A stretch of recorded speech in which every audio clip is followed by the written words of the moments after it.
What is going on, everybody? This is episode 893 of Pop Culture Crisis. My name is Brett, and I'm here once again with my co-host. Introduce yourself, please. Hello, Crisis actors. It's Mary, and today is Thrashing Wednesday with Phil. Good enough. Yeah, close enough. Close enough. Hi, everybody. My name's Phil Labonte. I'm the lead singer of the heavy metal band All That Remains. I'm an anti-communist and counter-revolutionary. How are we today? Well, Mary was just bringing up old shit before we went live. No, I'm just, you know what? Fine, let's talk about it. So, I guess this was back in 2023, maybe. It's gotta be at least that long ago. Brett came into the office and was like, oh, I have a sore throat. Like, it's no big deal. He just, like, kept powering through, and I was like, okay, we sit pretty far away from each other. We're in the literally studio. on opposite ends of the room. We don't even come into contact with each other. Yeah, ever. but somehow I got it, and it wasn't just a cold. It was strep throat. Like, that could have been from anything. It was awful, and I'm just saying I will never forgive you for that. Because it was just so unnecessary. You didn't need to come in while sick. Here's the thing. Feminist women have been dunking on men getting colds for as long as the internet has existed, saying like, oh, men will never stop complaining when they've got a cold. So I have to be out here standing on business for all the men who do not complain when they get sick. You know, like from a prior generation, when you just powered through, you did your job and you went home. That was what I was doing. Well, I'm just saying, then I come back and you're like, it was so hard doing the show without you here. And then I'm like, okay, it seems like you kind of brought this on yourself, but that's fine. And also, Whose fault is that? I had a fever at the time. It was so bad that I was like, I need to like romanticize this fever. Like, I need to like basically pretend that I'm a sick child in Dr. Quinn medicine woman right now. Oh man! In order to cope with this. That's a good concept there to think about, because you know we don't get sick very often here. That doesn't happen very often. But here lately, people There's been something going around. Yeah, I've been dropping like flies. So we have to. You feeling better? Keep our distance from Phil over here. Well, I'm feeling much better now. I'm Good. I'm sure that I'm not contagious. Yeah. I will be absolutely astounded if Sarah doesn't come down with it, because you know we live in the same house and everything, and I was really knocked down. It was rough. That's so not easy. I think the last time I had a fever was when I likely had COVID. I've never actually been tested for COVID, so I'm not really sure that I've ever had COVID. But when I likely had COVID in 2022, we were on tour and everybody got sick. That's I use the same logic, much like, you know, cities like New York, which just stop reporting crime statistics. There can be no crime. Yeah, I learned it from the FBI. If nobody's reporting crime statistics, you can't have COVID if you've never been tested for COVID. I kind of love the feeling of having a fever. This is an unpopular take, but I'm not surprised it's unpopular. It's a horrible feeling. It feels kind of nice though, right? When you're all cold and shivery, you can get under the covers. You know. That's not. No. Okay. Usually because it becomes accompanied by body aches, which is the worst that's part. Nice. I like that. Oh man, you need to get. You tested. It makes me feel cozy. You are a long lost Addams. Yes. You are definitely one of the Addams family. She's like one of the cousins. Absolutely. Is that something that they said on the show? No, it's just the type of thing that they would Okay. say. Weird. She's all right. Mary is definitely one of the Addams. Whatever. That's fine, guys. Hit the like button on this video. Subscribe to the channel if you are new here and you have not subscribed here yet already. Please and thank you. Remember to share the video out with your friends, your family, your loved ones, people in your life that you both love and hate. You should share with everybody, and then you should argue with people in the comments section about whatever the heck we're talking about. Also, I want to remind everybody that this is our last show for the week. We will be off on Thursday and Friday, and then we will be back next week on Monday, and then Mary you'll be gone Wednesday through Friday next week. Yes. Right? We're Phil going is out of gonna. town later this I'll week. be here. Phil is gonna help out Wednesday and Thursday. Yeah, there's one day that I can't. I think it was Friday you couldn't. Yeah, I've got stuff to do with Sarah. So. But then Tate will be sitting across from me, and we're gonna have a lot of fun. But luckily, it's not Mary being sick. She's not gonna be gone because she's sick, and that's what matters, right? Well, I mean, there's still a lot of time. She might be gone. She might be gone for something else and be sick. I'm leaving the country tomorrow. Are you really? Yeah, but I'm not going to say which country I'm going to. There you go. Let them guess. So what are we talking about today? Well, we got a bunch of stuff to get into. Number one being, of course, that apparently that vibe shift is entirely real. Yeah. Because the Howard Stern show looks like it's going to be kaput, canceled, gone. In other words, he has a ridiculous contract from SiriusXM that's like the name of the show to Pop Crisis Cynicism or Pop Culture Cynicism. That's me. No, that's both of you. That's definitely both of you. We feed onto each other's own cynicism. It works. Howard Stern's show looks to be drawing to a close. It looks like SiriusXM will not be renewing his contract. Apparently, that's the vibe shift everybody's talking about. So we're going to talk about that because it's an interesting discussion with everything that's happened with Stephen Colbert and late night and all of the ways in which terrestrial radio and regular media, even SiriusXM, are changing now in the age of the internet. We are also going to talk about the alt-right pipeline for women. You start out watching Alex Clark videos and before long you're sig-heiling out to... It's real. It's real. Yeah, the media is freaking out over all of the alt-right pipelines that are targeting young women online, including skincare and beef tallow and keeping up with the Kardashians. One day you're talking keeping up with the Kardashians is alt-right stuff, huh? Yeah. One day you're talking about beef tallow. The next day you're saying people don't deserve to have soda on their SNAP benefits. Mm-hmm. It's a dangerous really Nazi stuff. That's Nazi stuff. So we're going to talk about it. We're also going to talk about how apparently it's convent summer for women. Yeah, Gen Z women. It's a vow of silence summer. Oh man. Gen Z women, or at least a small cohort of Gen Z women, are taking a new interest in monastic life, like going into the convent and hanging out with the nuns and becoming nuns. Life is just too easy for women today. They're going on side quests. So we're going to talk about that. We got a bunch of other stuff to get into. You ready? Yeah, I think I'm ready. Ready? Let's go. Go for it. So I just saw this piece in the Daily Mail that claims Gen Z is bringing back marriage and also beating the odds of the divorce rates that we have seen for the past several decades. They have stronger marriages than baby boomers ever did, according to the numbers. It says, after decades of decline, the traditional American family is mounting an unexpected comeback.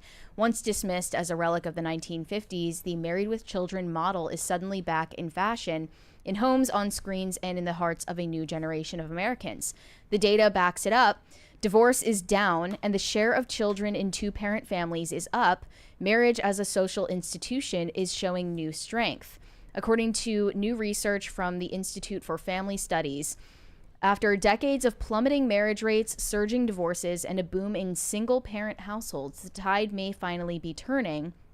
The divorce rates have dropped to a 50-year low. This is something that we were talking about yesterday because I didn't know. Tate brought it up. Yeah, Tate brought up that divorce rates are at an all-time low, and I didn't know about this until then. An all-time low? Well, since no-fault divorce was introduced, yeah. Right. The share of American children growing up in stable married households has ticked upward for the first time in decades. The evidence is everywhere.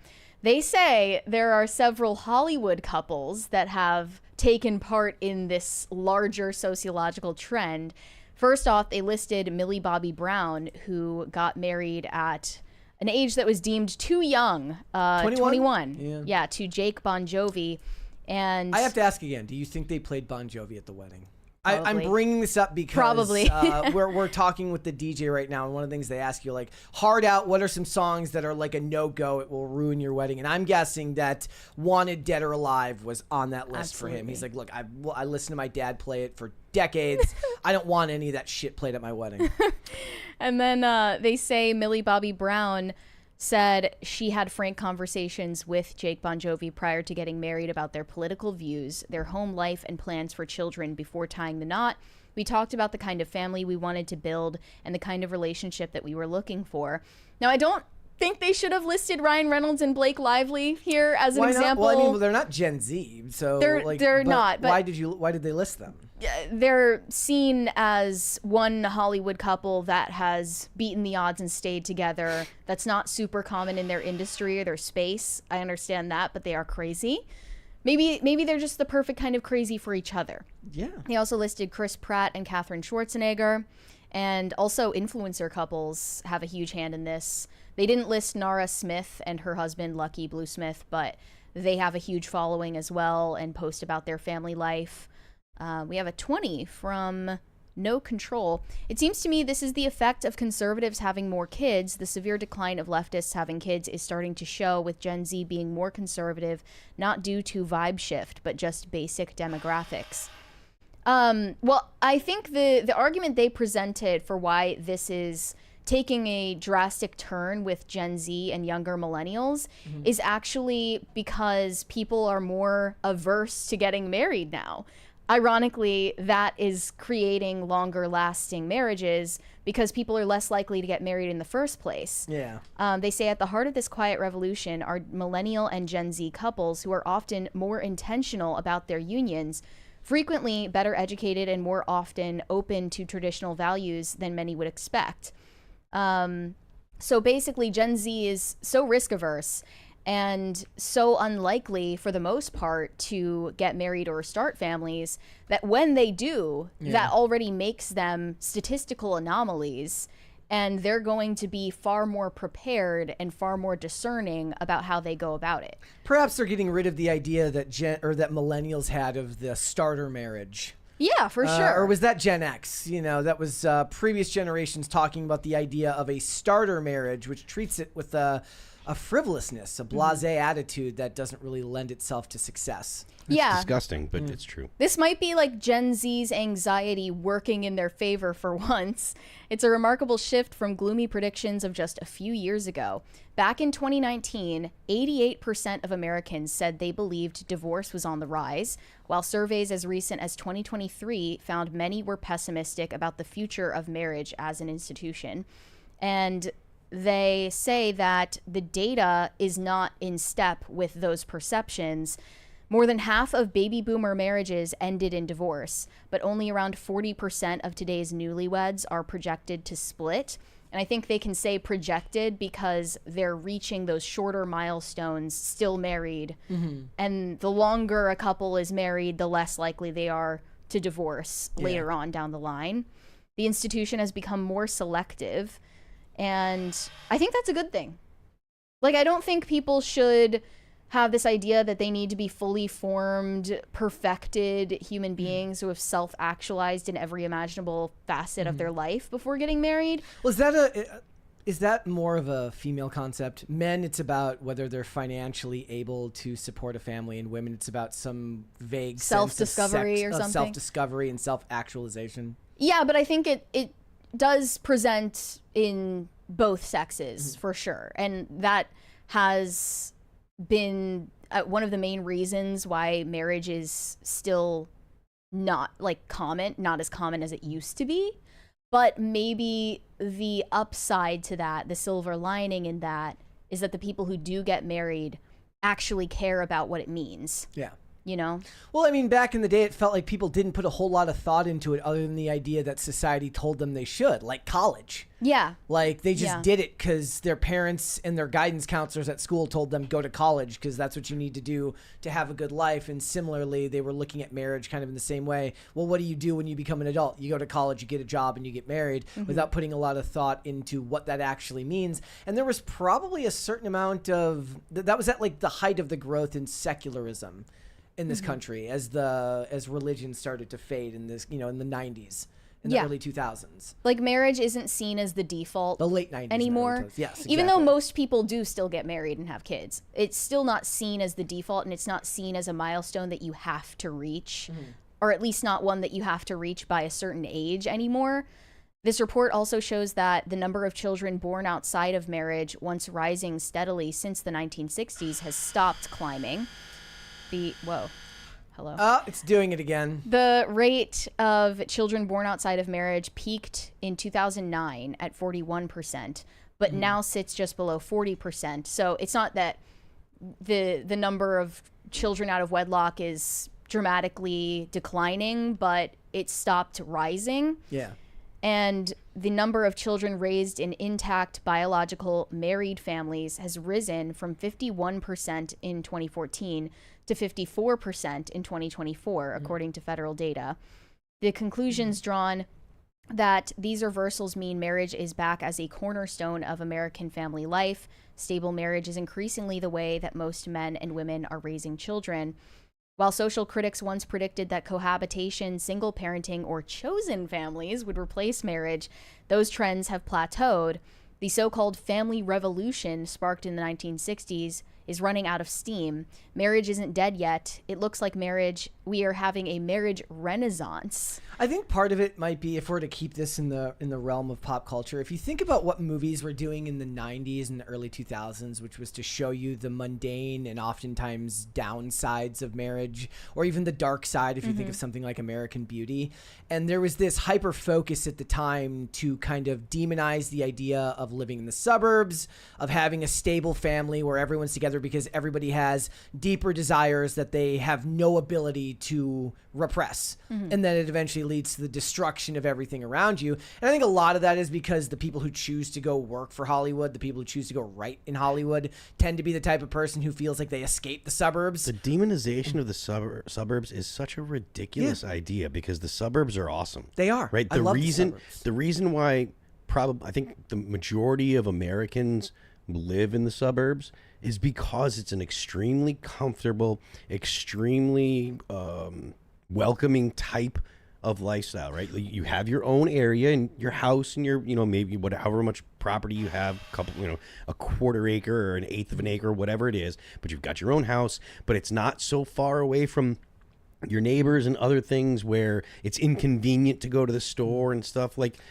the suburbs are awesome. And so all that hate on the suburbs, I never understood it. Every show on TV would show people from the city have to go spend a day in the suburbs, and the people are fake and inauthentic, and awful things are happening behind the scenes, and it was always done as a way to demonize. Nobody gets mugged in the suburbs. Yeah.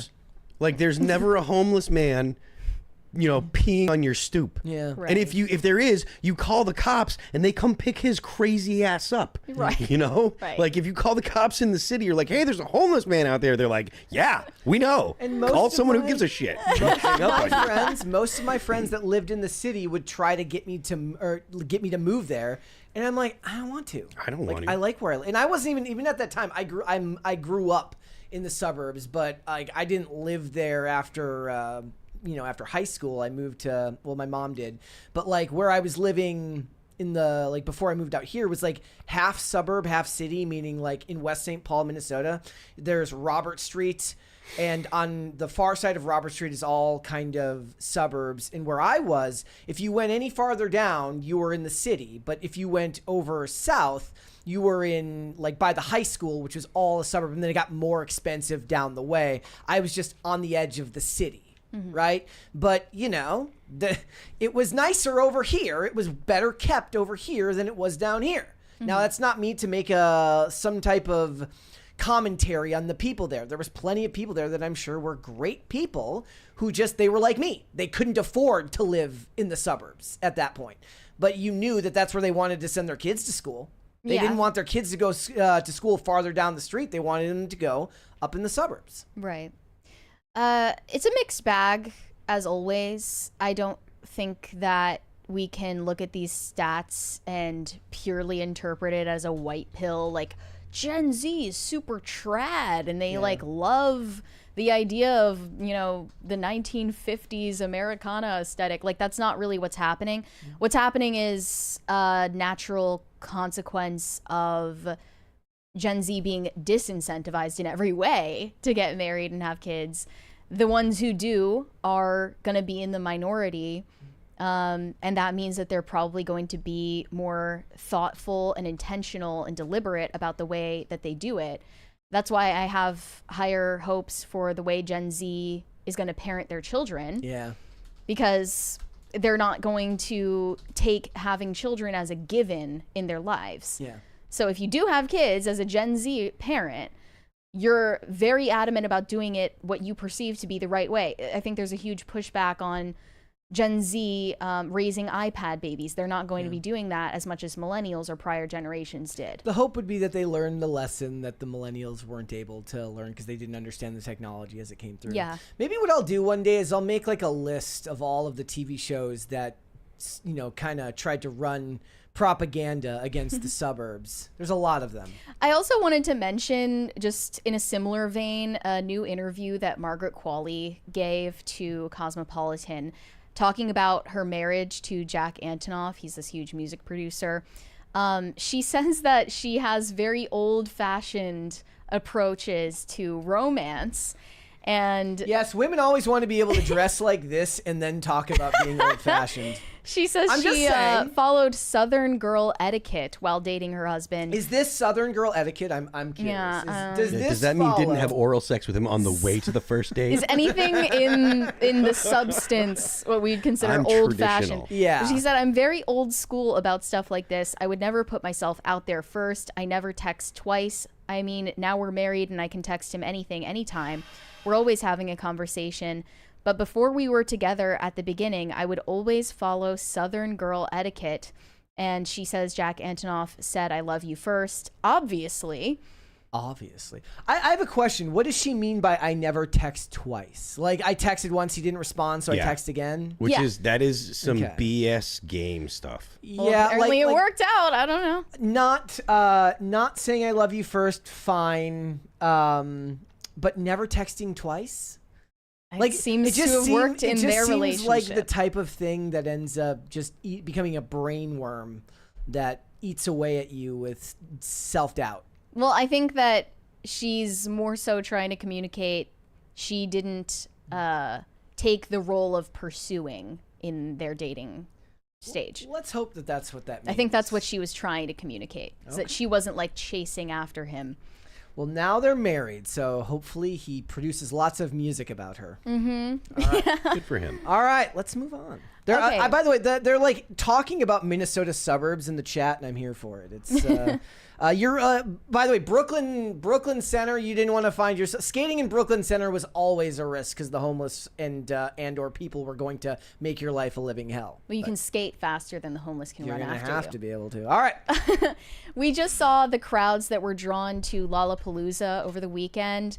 Lollapalooza was over the weekend? Yeah, I just wanted to show this crowd that broke records for highest attendance of any headliner at Lollapalooza for Olivia Rodrigo. And this picture, it literally just looks like a shag carpet. It does. So many people. I don't know the number, but first off, I'll say having a crowd at a music festival is not the same thing as selling out a tour. Correct. Yep. And this has come up consistently on Timcast IRL, where Tim is talking about how Gen Z artists or Gen Z bands, or even millennials in a lot of cases, can't sell out stadiums, and they're having trouble even selling out arenas in some cases. Olivia Rodrigo being the exception to that rule as a Gen Z pop star. To that point, though, Tim talks about, Tim does say that kind of stuff, but selling out stadiums has only been like that was only something that happened a lot like in the 80s and early 90s, right? Like I saw Metallica and Guns N' Roses and Faith No More in a stadium, right? But like when I saw Metallica on the Black Album tour, it was the same tour, but I saw them in the Black Album tour when they were just doing their own thing, an evening with Metallica, and that was at an arena. 20-something thousand or something like that, around 20,000. There's not been, and Metallica was, at that time, Metallica had really kind of solidified itself as, the biggest heavy act going in and one of the biggest acts in the world, right? There's not always been a situation where individual artists can sell out stadiums. Stadiums are only the most elite and top level artists. Selling out big arenas, it's like your civic centers, like your places where your basketball teams would play, or your where you'd have like the monster maybe like the trucks. Target Center in Minnesota. Yeah, those kind of places, like 15 to 25,000, that's still gigantic. And if you can sell those out, you're still elite level artist. It's when it's like if you're talking about they're playing sheds, right? Sheds, you can have a shed which is the open back arenas. Usually those places are only open during the summertime. Usually those will they'll seat like between 5 and 10,000, and then you can get 20,000 if the lawn is full. But usually those places will have shows that are between 7 and 10,000. And so like the idea that like it used to be very common for artists to sell out stadiums, I feel like that's a misnomer, right? There have always been artists that could sell out stadiums and stuff. And during the 80s, when there were fewer options fewer entertainment options, maybe it was more common. But from like the early 90s throughout the aughts, like only the biggest bands could sell out actual stadiums. Yeah, that might just be like an outdated. WWE does stadiums for WrestleMania, but otherwise it's that might be a thing of the but past. Monday Night Raw is arenas, and that's the kind of thing. It's like Monday Night Raw, the place where they would have Monday Night Raw. That's where Motley Crue would play, or Metallica would play, or Pantera would play, or now they're doing two-night pay-per-views because there's too much money to be made for them to do like the big four, like SummerSlam and WrestleMania on 2 nights. So true. Like they just did 2 nights at was it MetLife, or it was like 50,000 people. Yep. It was like 55,000 one night, 60,000 the other night. Now there's like that's huge. There's the WWE decimal that you have to move, which is like if they say it's 60,000, it was probably 50. At least they do that at WrestleMania. It's like 111,000. It was probably 90,000 people, but they're going to say a huge number. But your point. Well, there are a lot of arguments for why this is happening. I just wanted to show this clip from when Tim brought this up on the show, because it was getting a lot of attention from people who don't follow him. High 40s because Gen Z can't sell tickets. There's no young people, so they're constantly trying to market to whatever the biggest market share is going to be, which is older people. I was looking up the top 10 selling artists of 2024 ticket sales. Who do you guys think is the biggest? Taylor Swift. No. Morgan Wallen. No. Those are good guesses. They're both on the list. Morgan Wallen is a good guess. It's Coldplay. Yeah. Oh, wow. I believe it was Coldplay. And there was only one Gen Zer on the list of the top 10. One Gen Z. Who do you guys think it is? You're young. What's your answer? I guess Sabrina Carpenter, I think. Sabrina Carpenter? Nope. She's nowhere near the top 10. Wow. Benson Boone? Nope. No. Guess. Anybody got a better guess? Billie Eilish? Nope. No. No idea. Olivia Rodrigo. Well, they were going for the free Plan B. Right. She was like, in the Louvre. You're young. Yeah. I'm gonna start doing that on the show. Yeah, there's the number 6. I was surprised to see this because in the late 90s into the 2000s, we had a lot of pop stars who were 18, 19, and 20. Very, very young. The average age right now, I think, is 48 years old. Wow. For a top performing artist. In the 2000s, it was your 30s, because you still had the Rolling Stones that were touring really well. You still had Kiss. So the older people skewed with the younger people and created the median around like the 30s. Now it's high 40s because Gen Z can't sell tickets, and so bro, math is hard. He's right. He is right about there are fewer young people to market things to, and so having things that are geared towards young people is actually a losing. It's a loser. You want to gear towards Gen X or millennials. So he's got a great point with that. But the youth generation is, in absolute numbers, smaller than it used to be, and it's decentralized. Decentralized entertainment. The youth generation is so fragmented in what they consume in media. They oftentimes don't see the importance in attending live music because they can stream anything they want or scroll TikTok, consume social media content. And also, a huge reason that people were echoing in the comments is that they're poor, and tickets for concerts like this almost anywhere are prohibitively expensive for Gen Z. One said nosebleed seats are $150 each now. Most people can't afford that. Yep.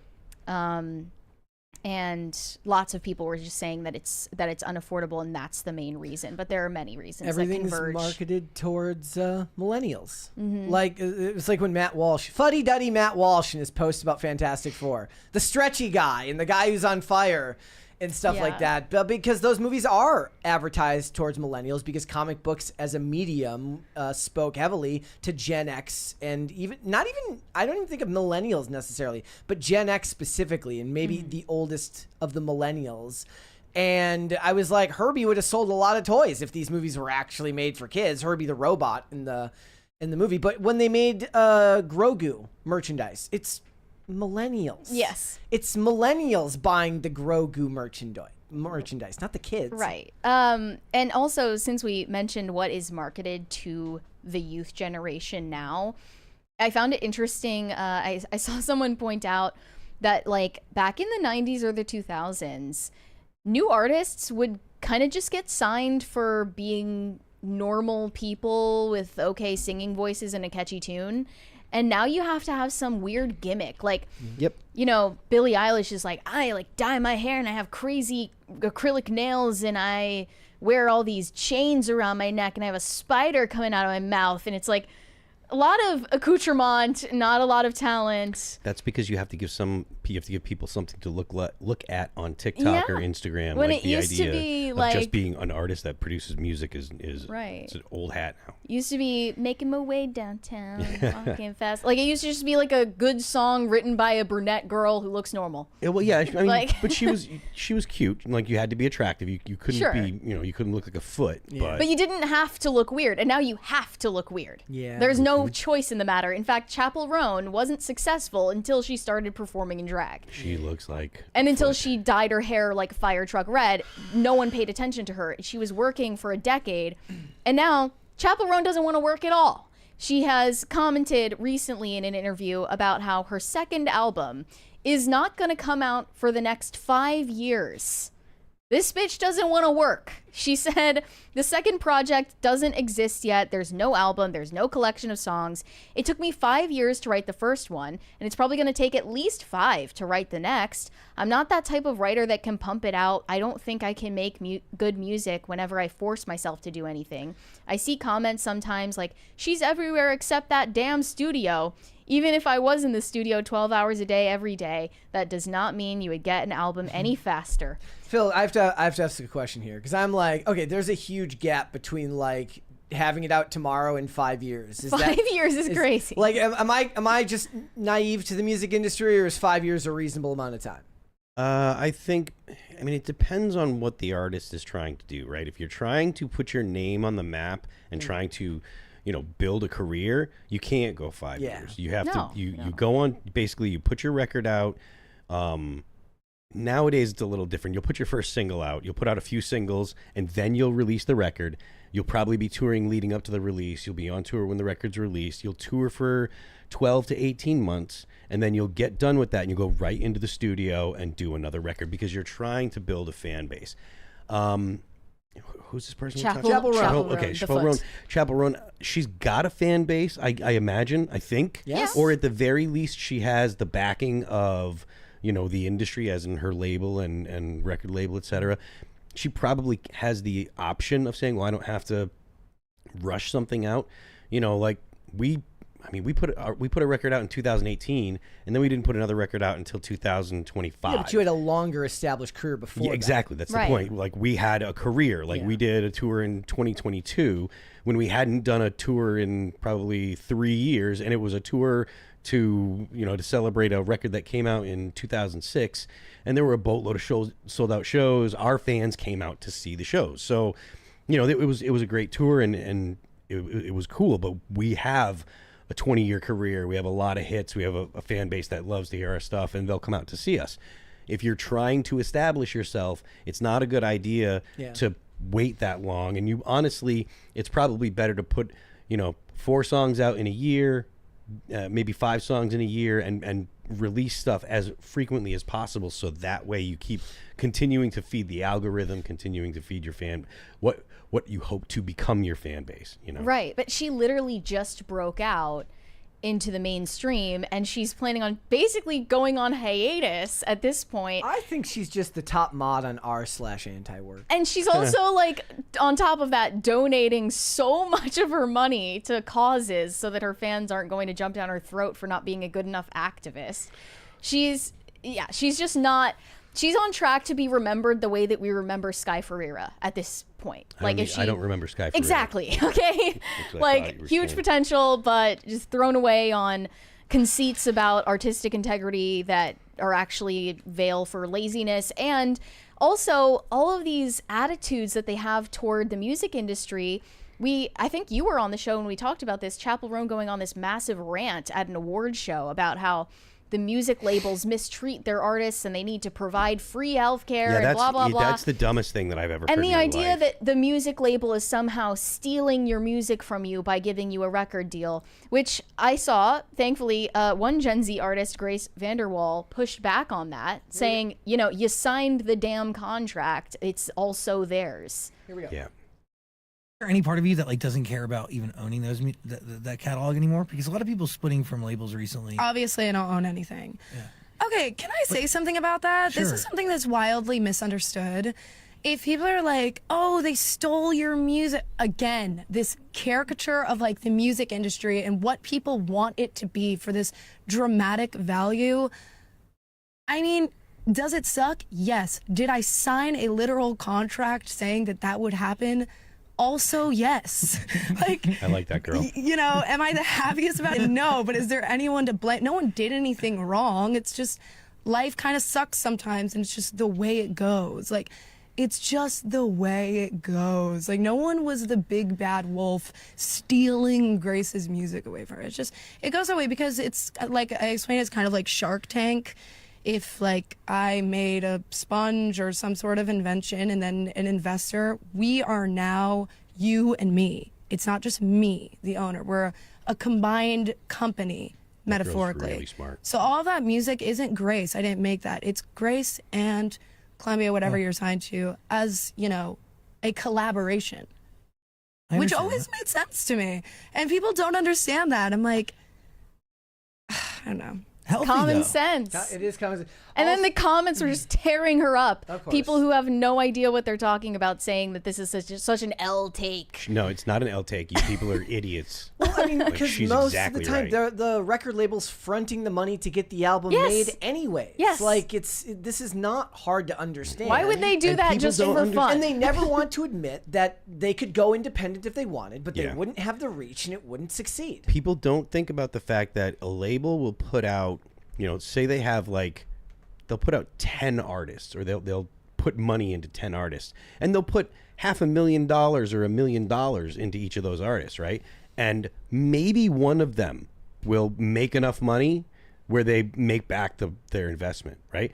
So the amount of money that a label spends to, you know, to create an artist, which is essentially building a product, right? There's so many things that can go wrong, and it's such a big risk. Labels have to do things like say, all right, we need to make sure that if one of these kids or one of these people writes one hit, we have to be able to make enough money off of that one hit to cover all of these kids or all, you know, all these artists. Maybe none of them hit. Maybe 3 of them hit. And then the label's like, yeah, cool, we made a bunch of money. But it's completely likely that none of them will have an actual big hit. And if none of them have a big hit, then the label's They'll lost $10 lose the million. budget. Yeah, nobody ever wants to admit that the person who's funding the business is the one who takes all the risk. And if I it don't doesn't work out. I don't want to sound like I'm defending labels at all, because look, All That Remains has made tens of millions of dollars, you know, probably, maybe, I mean, I don't know exactly, but I wouldn't be surprised if we made, you know, dozens of millions of dollars for our label over the course of our career, right? And All That Remains as a band hasn't received millions of dollars for making that. But All That Remains has a career. If I want to go on tour, I can go on tour, whether we put out a record or not, whether we have new product. I can go ahead and call our label, I mean, not our label, call our manager and call our booking agent and say, hey, book us a tour. And I can go out there and we can make money. Yeah. We can make sure that people will come to the show, people will buy our merch, we'll make money. Like, that isn't something to ignore. You know, it's like that doesn't happen just because of All That Remains. It was a business deal, a partnership between the label and the artist. And We have a you know, people forget about that. 20 from Shane H. Wilder. Look at it this way. Alice Cooper is 78, doing 150 shows a year and still putting out new albums every 2 years. He dropped The Revenge of Alice Cooper 2 weeks ago, reuniting the original band, and it topped the charts. I also wanted to mention, like, The only problem with what Grace Vanderwall said is that she signed that contract, or rather her parents signed that contract when she was like 12 or 13 years old. So maybe you could say there need to be more protections for minors that sign with record deals. Sure. But aside from that, like, Taylor Swift is not a victim. When that much money, well, and for most of the artists, when that much money is pooled into one large conglomerate, they have all the power because they can just say no. Like if you say I want this deal, this part of the deal to change, just say no, that doesn't work for us. We'll find somebody else. Yep. All right. What would you like to see, cringe or cute of the day? It can't be worse than yesterday's cringe. I would like to see cringe, and I'm happy that I wasn't here for yesterday's It cringe. was awful. All right, let's here. watch the cringe. Here we go. This one is really bad. This one is actually Is that Justin like Timberlake? I like hesitated at this It's one. gonna be May. Hi, baby girl. Everything's okay, I promise. I forgive you. It's okay, don't worry about it. Everything's gonna be okay. I love you. I love you so much. I love you more than there are grains of sand on every beach of every planet, of every galaxy of the universe. Yikes. I need you in my life. I need you more than humans need water and food to survive. You mean more to me It's still then- going.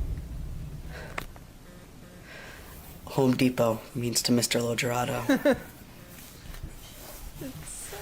You mean more to me than just anything. You mean more to me than gold and diamonds mean to the greediest burglar.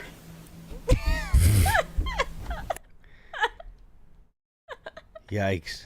It's like if teenage Justin Timberlake became a school shooter instead of a boy band member. The greediest burglar line is underrated. Sorry about that. All right, it just goes on. It just Yeah. doesn't stop. All Yeah. right, cue of the day. What do we have? We have a Nepo kitty. Olivia submitted Chloe and Bucket for cute of the day. There's Chloe looking Aw. like a sausage, Very cute. as she always does on the bed. And there's Bucket maxing and relaxing outside. Chilling in the grass. The best was, that's such a glamour shot of Chloe. I love it. Yeah. So yesterday I was coming home and Bucket was across the street. There are neighbor kids that they had like a remote control car, and Bucket was watching them with the remote control car, sees me, and he starts just scampering, might I say, across the street. And I'm like, buddy, you got to look out for cars. You got to look both ways. What if somebody was to just rocket through that intersection? We don't want that to happen to you. So we need Bucket to be more careful. He looks terrified right there, though. He does frequently set off our Ring doorbell camera, though, because our Ring doorbell camera is mounted on this back plate here, and he will get up on the balcony or on the railing there, and then he will set off the camera. So we love him for cute, that. though. All right, let's move on. After a 20-year run and after the public watched Howard Stern completely lose his mind in the depths of Trump derangement syndrome and wokeness, the Howard Stern show is set to be canceled. SiriusXM is not renewing their contract with Howard Stern, and comes as no surprise, it's just because there's no incentive for them to keep going because his audience has dropped off a cliff. And this also comes on the heels of the decision to cancel Stephen Colbert.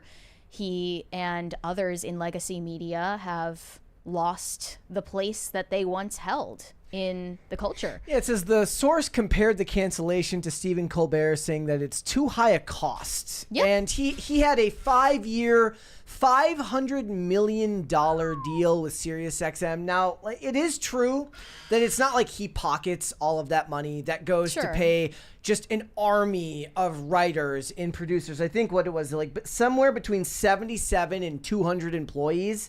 In That is wild. The core on-air producing team is like 25 to 35 people, and the full show, like when you count clipping and all that stuff, 70 to 120 people. And one thing said as many as possibly 95 writers and producers. Okay, am I just not aware of the work that goes into it, or am I correct in thinking like that's just bloat? Like, that's just way too many people involved in one show. Well, we operate at like the other end of the spectrum. I know, where but like he could make do with like 50. Yes. He could make do with like 50 employees involved in that. He's like, not no, we could keep the 200. lights on. But look, if I'm going to assume, like, I know he has Trump derangement syndrome, but I'm going to guess that he doesn't want to have to fire a bunch of people. True. So he's probably not going to because he's such a good guy. I'm just heart. saying, like, if you work long enough with enough people, unless you're a sociopath, I'm sure some of these people matter to him. At least a couple of them, 2, 3, 4, 5. Howard Stern is a bit of a sociopath, and we'll get into his history. Oh, yeah, no, we will. We have a 20 from Pop Culture Junkie. I got to hang out with a retired A&R guy a couple of years ago. I got a great education on how risky the music business is and how many bets on talent don't work out. It's like investing in risky stocks. Yep. Yeah. Because there's so many things that can go wrong. I mean, not just, the A&R guy picks the wrong band, or, they don't have a hit, or they just can't get along as a band, or the two most creative. That's a very common one. The two people that are actually the most creative, like there'll be a guy that's the songwriter and then the singer.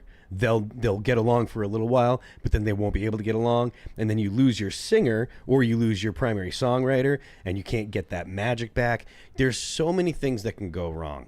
Yeah. So the idea of it's just as simple as, the label will just make them, like that's not the truth. Like, it's always risky with creative people too, because they're emotional and unpredictable. Absolutely. Think about the Joe Rogan deal. If we're to compare the influence of the two, who has more of an influence over the culture, Joe Rogan or old decrepit Howard Stern? And you think about the Joe Rogan deal was $250 million over multiple years. The Spotify, he at least got to keep the revenue, like he got access to his YouTube channel again, but it's like, to say that they have the same level of influence is insane. We have a 20 from Grunmeister. When did Grace up? Also, that Cringe Kid was on Tosh.0 like 15 years ago. I've been watching old Tosh.0 stand up.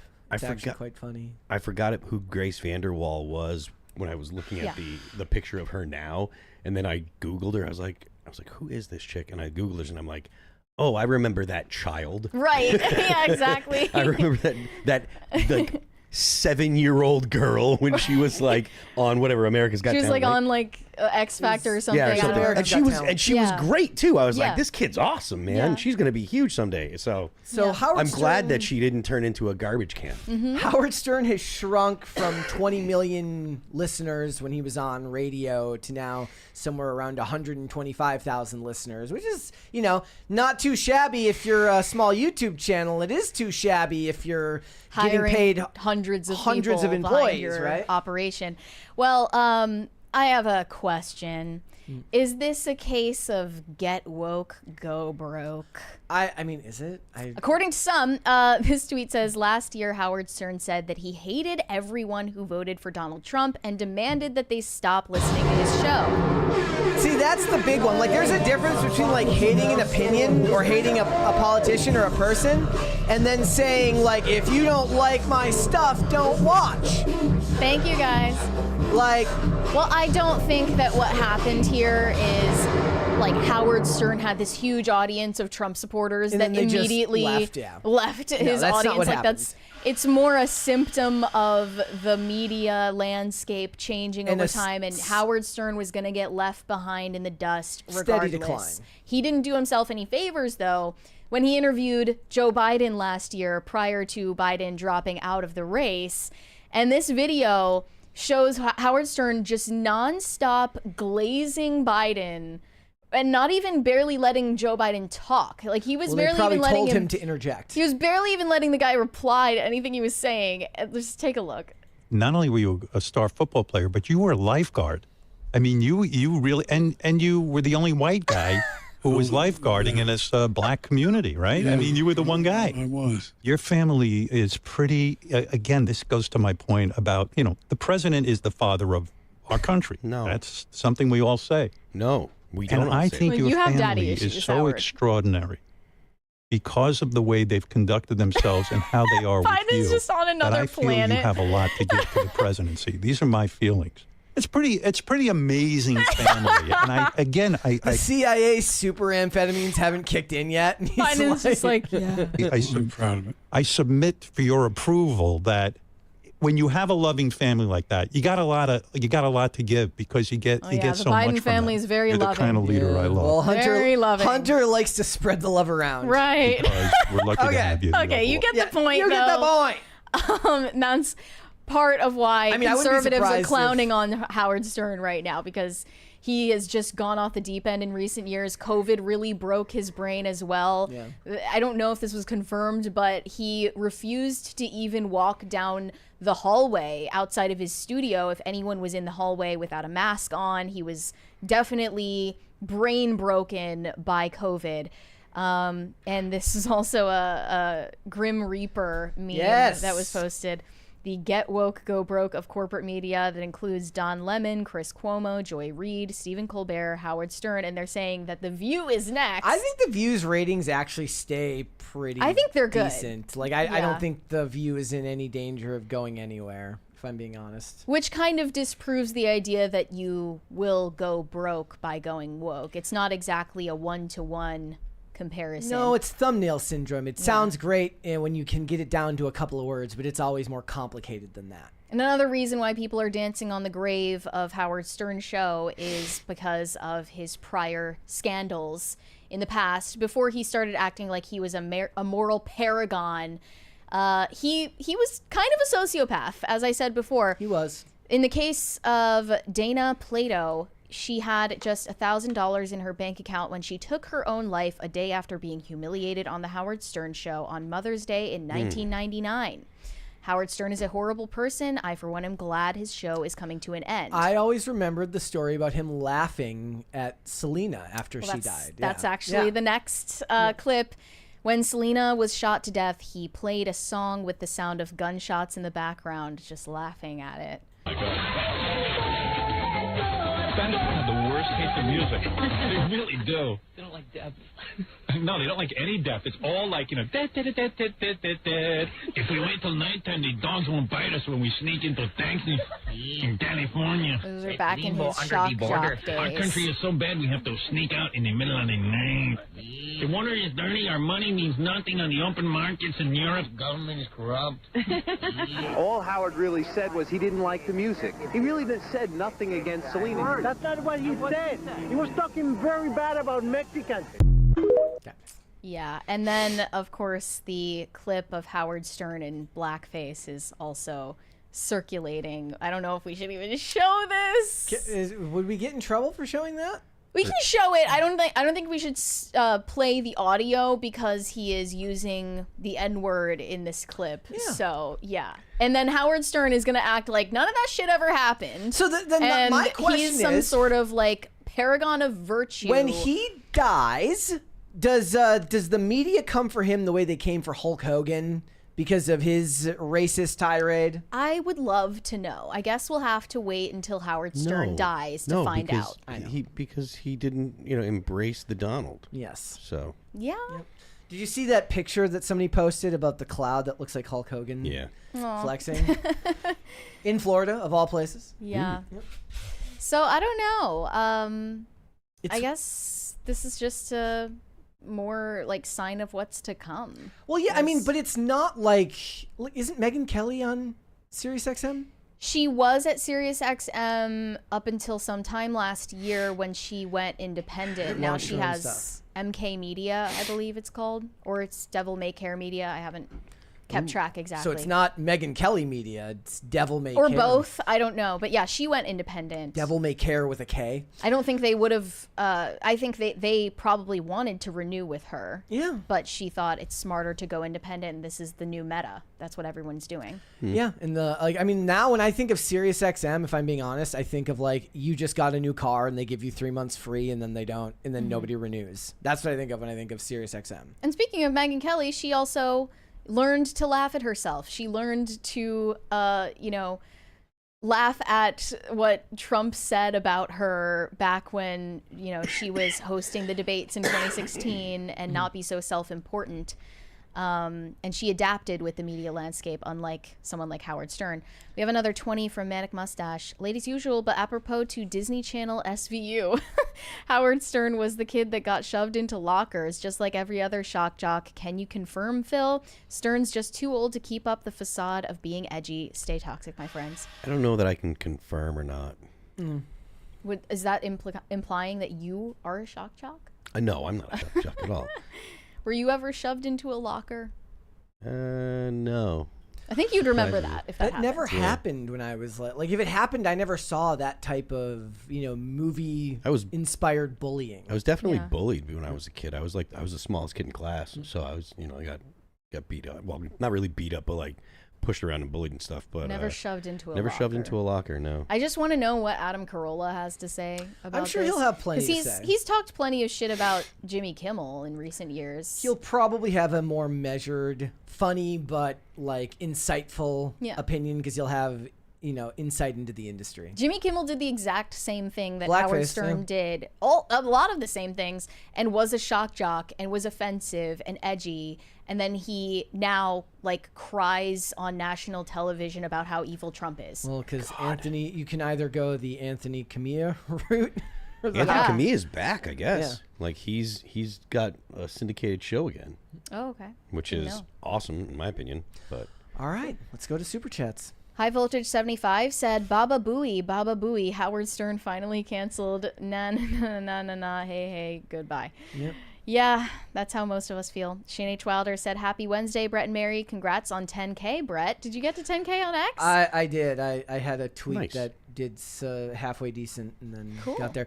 So it was really funny. Olivia posted a tweet because I was at 9999 and she screenshotted it and posted get him to 10K. I'm like, what's going to happen now? A bunch of people are going to unfollow. I got mogged for a couple of minutes there where people are like, not on my watch. I'm out of here. But yeah. But a humble 10K. Mary, I trust you were able to find the Chrism perfume. Now they also have frankincense and myrrh. I think I found it, but it's not called a perfume on the website. What's it called? It just says it's like a room and body spray. So I think I found the right one, but let me know if I'm missing something. I do want somebody to let me know about this picture of Alan Ritchson. Is this, as I asked, is this buff Jack Black or white Jason Momoa? Maybe I should put this in the white Jason Momoa. He doesn't look super white in the photo though, because of the backlighting. Yeah, he's a white guy. So is it buff Jack Black or white Jason Alan Momoa? Richardson should not have long hair. He should not. Looks bad. Shane H. Wilder said, "Oh, and happy Thrashin' Wednesday, Phil. I should have read the notes. We'll blame jet lag. Your excuse." It's all right. Brian Bledsoe said, "Open the millionaires poll." We forgot about the poll that we thought of yesterday. Getting people to out themselves as millionaires. Should we do it? Like, are you a millionaire? Yes or no? Is that what we wanted to ask? Or like, are you a thousandaire, a millionaire, or a billionaire? There's a or lot a single-aire. There's a lot of room there, but just put, are you a millionaire? Yes or no? That's what I want to know. And if you're a billionaire, you're gonna answer no, but reach out, give us some money. Poll is up. All right, we're gonna find out later. Corn Pop said, "Why are we still have our gay names?" I think he's talking about their usernames. Okay, I've told you many times you can change it on your end, but we can't do anything about it. One more. Corey Anderson said, "Phil, have you ever written a song for charity? Under what circumstances are you willing to collab with Ian? Phil and Ian 2026 World Tour, let's go." So, I think technically I have collaborated with Ian. When we wrote Coming Home, like me, Tim, Ian, and Carter were all in the same room. So that's technically collaborating with Ian. I don't see a tour of me and Ian. That's not happening. And I've never written a song for charity now. Okay. Is there a charity you would write a song for? The Second Amendment Foundation. There you go. Does that count as a charity? It does in my book. I suppose so. All right. Baron, I'm not going to say that. Fantastic Four may have saved my friend's life. He was at the movie seeing it when his house got hit by lightning. Didn't burn it down, but fried the whole electric system. Wow. That's kind of crazy. Glad that your friend is okay. Let's hold off on the rest, and we'll come back after the fact. Okay. Did I miss this one from Corey Anderson above that? The B-Day one? Oh, it's not on. I guess it's not on the spreadsheet. I'm gonna double check. It says happy early B-Day, Mary. Mine is on Friday. Thank you for bailing on my B-Day, PCC. Oh yeah, because we're not gonna be doing the show on Friday. He says just kidding. Enjoy y'all's time. Yeah, sorry about. Oh, we are sorry. We would love to have the show that day, but Mary's gonna be out of the country, somewhere unnamed, and I'm gonna be in the Gongo. And I'm gonna be in Michigan applying for a marriage license. I had coffee from my Save the Gongo cup this morning. Thank you for that. Awesome. We really appreciate it, and thank you for the early birthday wish. All right, let's move on. Okay. The media is out in full force, fear-mongering about young women getting sent down alt-right pipelines that include beef tallow moisturizer, the Kardashians, the entire concept of clean eating and clean skincare, the worship of thinness, and more. Yes. In fact, I took notice of this last week, I believe, when MSNBC published an op-ed about Sydney Sweeney's American Eagle campaign. Later in the article, they say it isn't just that far-right ideology is proliferating on the fringe. Our entire cultural ethos has moved further right, allowing for this sort of content. Young women are being radicalized through so-called clean skincare and healthy eating. Internet slang once used exclusively by women-hating incels is mainstream, and people are unabashedly self-identifying as fascists on public platforms. So that first part about young women being radicalized through clean skincare and healthy eating stood out to me. Can I actually just pitch something right now? It wouldn't Go even ahead. be on brand for us. But Jessica, perhaps you're in the chat. Can we get a shirt that says beef tallow radicalized me? Love that. Radicalized. That's actually a great idea. Radicalized by beef tallow. Get to it before Alex Clark And does. you should say it should say beef tallow, and then radicalized should be like it was from the 1980s, where it says radical. Yeah. Like Well- like it should be like, you know, pink, hot pink, and like pointy letters and stuff. What do you like? Beef tallow radicalized me, or radicalized by beef tallow? Beef tallow radicalized me. I'm actually surprised that we didn't come up with that slogan before Alex Clark, but she is the figurehead of, or maybe the mouthpiece for Maha to a younger female audience of mostly Christian and conservative women. She hosts Culture Apothecary, which used to be known as Poplitics, but she underwent a rebrand last year prior to the election. And the mainstream media has taken an interest in her and her influence. Vanity Fair, back in May, published an interview with her saying Turning Point USA's Alex Clark says the GOP wins because women are not attracted to the David Hoggs of the world. And the host explains why she joined the bandwagon to make America healthy again, and why conservative Christians have picked up the health issues that used to belong to the left. And there is this idea that conservative influencers like Alex Clark, or in her orbit, are employing some kind of mastermind plan to trick everyone into becoming radical far-right extremists with content that's about health and wellness. But she clarified, slippery slope. She clarified the way that she approaches her content in this interview, saying, some episodes lean more political. I've done episodes on abortion, but I tried to keep almost every episode nonpartisan. Mainstream publications tried to say this is my sneaky way of getting women to turn conservative, but there's nothing sneaky about it. Of course I want you to become conservative, and yes, I'm going to talk about health and wellness as a way to introduce those ideas, but I'm not using it as a ploy. And I think that women on the left are taking notice of the impact of voices like Alex Clark, and they're doing everything they can to frame this as some kind of top-down mind control campaign that is being weaponized against young women who are unsuspecting of their ways, including this Instagram influencer, Jess Britt. She posted a list of all of the ways that young women are getting sent down alt-right pipelines, with I'm already the caption angry 'cause saying, it's a get ready with me video. # we effing hate Donald Trump. So here's what she said is radicalizing young women today.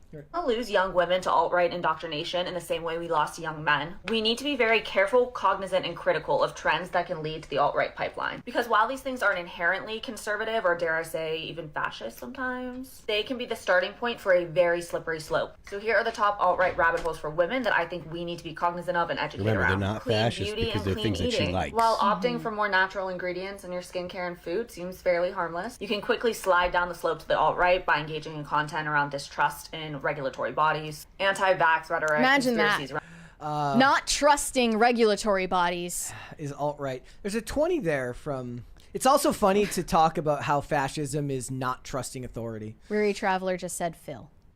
Thank you. Hi. Okay. Big pharma. And next thing you know, you think you're making America healthy again. Trad wife content. While this starts off as romanticizing homemaking, this quickly can slide into a conversation about promoting very rigid gender norms, anti-feminism, and ideologies that contribute to Christian nationalism and white supremacy. Skinny talk and diet culture. While this starts as fitness routines and feeling your best, it's a slippery slope to assigning moral superiority to thinness, which then can slide pretty quickly into eugenics. There is moral Homesteading and superiority to homeschooling. And thinness. listen, I have a carrot tattoo, so while gardening, being closer to our food sources, and taking a hands-on role in your child's education is great, it can quickly lead to mistrust in institutions. Overall, You shouldn't trust It all comes back to insane. not trusting institutions, which is somehow fascism. Oh my gosh. She does not even hear herself. Okay, I just want to... Trust in public schooling, like public schooling isn't good enough, just lead to not. classism, It's not. racism. And the tests show it. Like Yeah. test scores are the evidence that public school is not good enough. Yes, there's nothing more good for this country than standardized tests. Was there more to this? I feel this is extra important because of the attacks on the Department of Education right now. This problem is just going to get worse. New Age spirituality, Oh my tarot, gosh. crystals, all that kind of stuff. Make sure the people selling you your crystals aren't... Make sure, I'm passionate about this, make sure the people selling you your crystals aren't QAnon people. Once I spent like $200 in a crystal store, and then I went home and looked Why at the did you shop and spend realized- $200 in a crystal store? Because she's And insane! the name of the business was Trust the Plan. Let's keep going. Here we go. that she was like a great awakening weirdo. This is all anti-Semitic conspiracy whack job bullshit, and it's rampant in the spirituality space. There's a lot more. Anti-Semitism's coming from both sides. Sorry. Do this all day, but last one, soft life living and like feminine energy. While there's some important conversations here around rejecting hustle culture and rest, this quickly leads to ideas about women needing to submit to their husband, back to these really traditional gender roles. And before you get all mad at my comments, Traditional like I gender roles are said, good. enjoying and engaging in these things aren't inherently like conservative or alt-right. I mean, some of them kind of are, but you know, we need to be cognizant of how these can Being thin is definitely alt-right. open doorways to rabbit Everyone holes. should be And once the alt-right. algorithm kind of attaches on to you, it's slowly going to feed you more and more intense and more extremist rhetoric and ideology. It is Before you know it, beef tallow everywhere. imperative we educate young women around this. Okay, If we so she's just saying this is a slippery slope to this thing. And then everything that she says after slippery slope, I'm like, what's wrong with that? Like assigning moral superiority to thinness, for Yes. example. And the top comment here says, I would also add anti-birth control sentiments and all the stuff about syncing with your hormonal cycles. We should absolutely be in touch with our bodies and do research before taking medication, but it also leads to distrust toward doctors and medications in general, despite birth control being really important for sexual wellness and independence. AKA getting effed consequence-free. Someone in the chat just goes, not being a sloot is also far right. And this one really took me by surprise. The Kardashian family is sending women down an alt-right pipeline as well because they have lots of kids and they happen to be vaguely Christian. Here we go. These children are wild, they run free, and it's like we're acting surprised that Alabama is like the way that she is. The Alabama Barker drama just keeps getting worse by the day, and I know that Kris Kardashian is out there somewhere screaming right now. But can we please stop pretending to be shocked by anything they do? Because the Kardashians are literally red pill content for women. That family and show is perfectly designed to send women down the alt-right pipeline, and I want to talk about it today because this previous creator is correct. They're strange people and their kids are just running around doing whatever because these people didn't want to raise children. They wanted to have as many children as possible. Because if you watch their show nowadays or pay attention to them at all, they are constantly pushing this Christian nationalist agenda. And now that I've brought it up, how many dads are are the Kardashian children? What was that? Like 0. Well, no. I mean, how many dads? Present. How many dads have sired Kardashian children? More than we can count. For Kanye and does Travis Barker have a kid with? He now, they have a kid. And she has a kid with someone before Travis Barker. Yeah. Yeah. So all of them have multiple baby daddies. But she's saying it doesn't mean that they're not pushing a Christian nationalist agenda. Can somebody explain to me what Christian nationalism actually is? I would love to hear their explanation of what Christian nationalism is, because if the Kardashian family fits under that label, I have no idea. If you're talking about an actual Christian nationalist, like it's someone that would like to see a theocracy in the United States, a Christian-based theocracy in the United States, or they just mean anyone who's Christian or thinks that most people in the country should be Christian. That's not a Christian nationalist, I don't think. I don't know what anything is anymore. Well, I mean, Mary wants a theocracy. The point that I'm sure. But the point that I'm making is, if you're a Christian nationalist, you think that the laws in the United States should reflect the laws of of what the Catholic Church would say, right? Whereas they think that Christian nationalism is anything that's remotely moral. Oh, and wait till you hear her explanation of that. Here we go. Able to unsee it. They're constantly pushing secular family values, the Bible, quotes, God, faith, religion, all that stuff. Wait, which is red pill. Secular family values, but God, I'm so confused. Right. Like and it's beyond Kanye's Sunday services. They literally have a church, and here Kim even quotes that they don't share as much, but they start every single day with a Bible verse that their mother sends them. And the secular family values one is funny because you would be like, don't they have 1 million kids and a bunch of different fathers? Surprisingly not. They will continue to keep around horrible men longer than they should just to continue to go back and keep having children with them at the hopes of a singular family unit. Which I understand, but at a certain point, it's just extremely unhealthy for everybody. And you'll even notice that the moment Kourtney got remarried to Travis Barker, they started having new children so they could start almost a new family. But they're always subtly bringing up and pushing the motherhood is amazing and that's what God wants agenda. Not to mention they used to always the motherhood is amazing and that's what God wants agenda. I feel bad for y'all. They're just out to get you. They're just out to just end any hope women have. Oh my gosh, this is insane. Talk about building this empire that's superior to everyone, which is strange language. And if you need more proof that they're all right-wingers, Kim Kardashian had to delete her son Saint West's YouTube account recently because he was posting anti-Kamala Harris videos. That was real. And they're still pretty young. They're at that age where they're definitely learning their politics still in the home. And then late November, in a subtle endorsement, Elon Musk sent Kim Kardashian a bunch of robot Tesla stuff, and she posted it all over. Kim posted Melania's inauguration outfit onto her story. Oh, and the Kardashians are literally lifelong friends with the Trump family to the point where they're getting invited to their birthday parties. Their children are having play dates with each other, and he helps boost her social causes and philanthropy for her image. I mean, Biden did the same thing with her, Innocence Project adjacent stuff. This is, but the evidence that she's talking about is all the evidence that proves that she's a secret right winger. When, look, you're dealing with billionaires.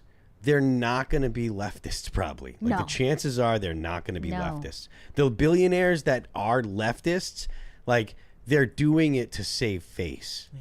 Right. And not to mention, this whole era was pretty hard to ignore.